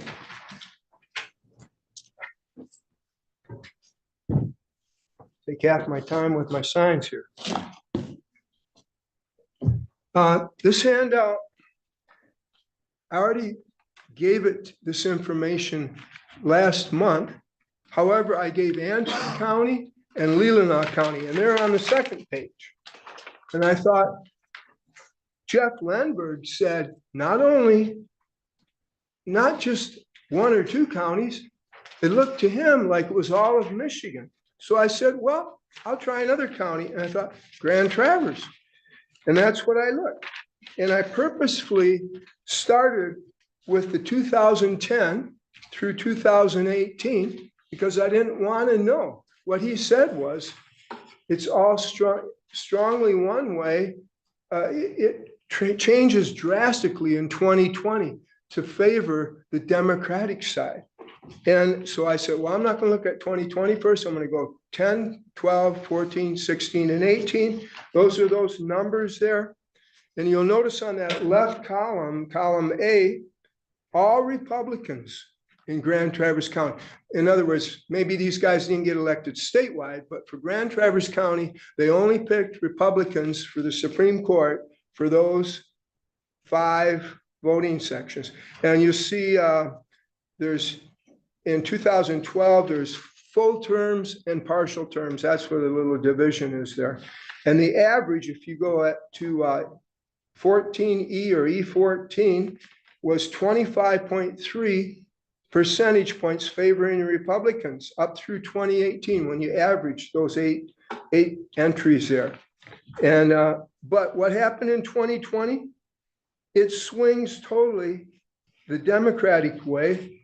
Instead of being 25.3 Republican, it was 19.3% for the Democrats favoring them, and they got both seats in Grand Traverse County, not throughout the state. I'm not sure what happened. Well, actually, I know it swung to the Democrats. And what do you think with all this talk of fraud and the graphs and charts showing an extra 10 or 15 million votes in 2020 for the Democrats? Maybe they wanted, Jeff Lenberg brings this up, maybe they wanted to make sure they had the courts too. And he goes into exactly how, if you look online, how this could have happened. So similar with Antrim and Leelanau. So the 3 questions are on page 3 again. The first one is the cast vote records. When I was in Northport at an election thing from the county here, Michelle was up there. And I asked her, can you talk to your folks, which would be election source, and ask them about these cast vote records, which go like this. The graph, it should be pretty much equalizing, go in a straight line in this cone, and it always goes swinging down strongly Democrat, and then going up like a cruise control in a car. The second one, these 2 guys are the top 2 officials at Dominion, not Dominion, but election source. Supposedly, they admitted there's a backdoor to the systems. Find out, did they say that? And then we go back to Mark Cook and see what he said, because he was there and he asked them and they said yes. And the third one is just these handouts here. And so I'm out of time, and check this last page again. That's where you find all the information, tcfamily.org. Thank you. Thanks, Bill. Any other public comment? Yes, sir. I will agree with this gentleman about the voting process here in the nation. We should remove away from the electronic ballot. State your name for the record. Robert Kohinski. I live in Maple City, Casson Township. I agree that to prevent voter fraud, you have to move away from the electronic machine. I do believe the elections were stolen in 2020. I believe that the electronic machine was manipulated. If we return to the system that used to be 1 day, 1 vote, ID vote, paper ballot, that's secure. There's no reason why you can't implement that. Another thing I'd like you to address, I don't know what your powers as commission is exactly, but I think you should work with the tribes and address the federal government with the military that are chemtrailing our skies, blocking out the sun. The sunlight provides vitamin D, which is not only a vitamin, it's actually a hormone that affects over 400 systems in our body and different glands. Blocking out the sun for a false global warming idea is a way of manipulating and taking funds, but it should be stopped. God Almighty is control of creation, and He designed it specifically and to chemtrail us. And you can do an investigation if you don't believe those that have done investigations, and collect samples of the dust that falls from the chemtrails. And they chemtrail at night so that by the morning it's covering your car or the plants. It destroys the roots of plants. It harms our systems of our own bodies. The chemtrails need to stop. They're not contrails. They are poisoning the environment and society. And they're doing this around the world. And at a local level, we should stand up to it and stop it. And then the other thing is back to the illegals. To commit a crime is criminal. The illegals in the county should be rounded up and deported. You should commission our police, put a commission on them to seek them out, to investigate where they live and where they're at and round them up. It's for reasons earlier when I spoke, it infringes upon the people in the country that are paying taxes who don't want their taxes to go to them unless they come in legally. It will influence the future of elections so that we end up with a one-party system like China. And if that happens, we will lose our rights to have freedom of speech and freedom of religion. You should also be standing with the Trump administration for the freedom of speech. Facebook and YouTube and other social media, you should be standing for free speech and making your voice heard on behalf of the people that you represent. So 3 main issues: the chemtrails, the voting process, and the illegals I stand to speak about.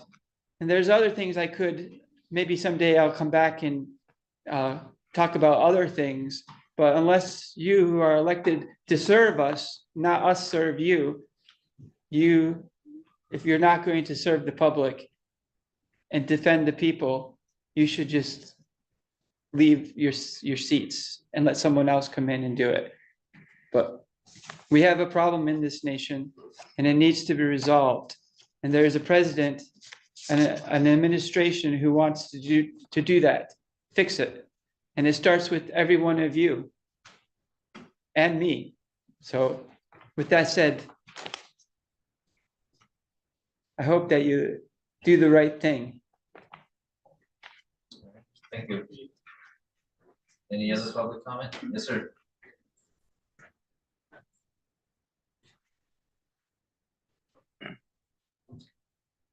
John, well, excuse me, a bad start. John Harbaugh, Sutton Bay. Elections in this county have always been free, fair, always will be.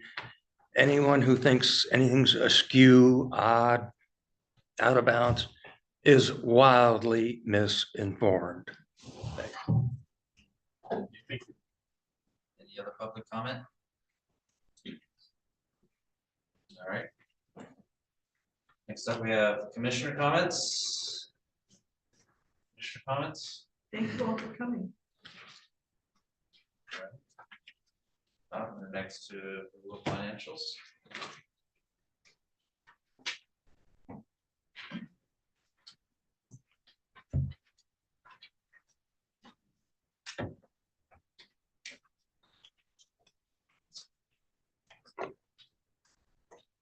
You want to do post audit first? Sure. So I make a motion that $2,986,912.81 be approved for post audit. Word by Commissioner Allgaier. Discussion. All in favor, say aye. Aye. Opposed, say nay. Motion carries 7-0. And I make the motion, claims and accounts that $239,272.71 be approved. Support. Support by Commissioner Wessel, discussion? Not, all in favor, say aye. Opposed, say nay. Motion carried 7-0. I did have one question about safety net. Do we have two different contracts with them? We have multiple. I'd be happy to send you a summary of those. I have it available, so, okay, I'll email all of you so you understand our relationship with Safety Net. Thank you. Okay, We were gonna have Safety Net be here to explain their services to the county. But when we had three other presenters here, we didn't think you would want to spend an extra time. So we do plan to have it here to explain their services to you. I was just concerned about it because we have, we just hired another IT person and then I see that we have at least two contracts with them. So But they don't do any of the work inside to take care of our machines, our stuff, anything inside this building, they're more of it out here than rather inside, so.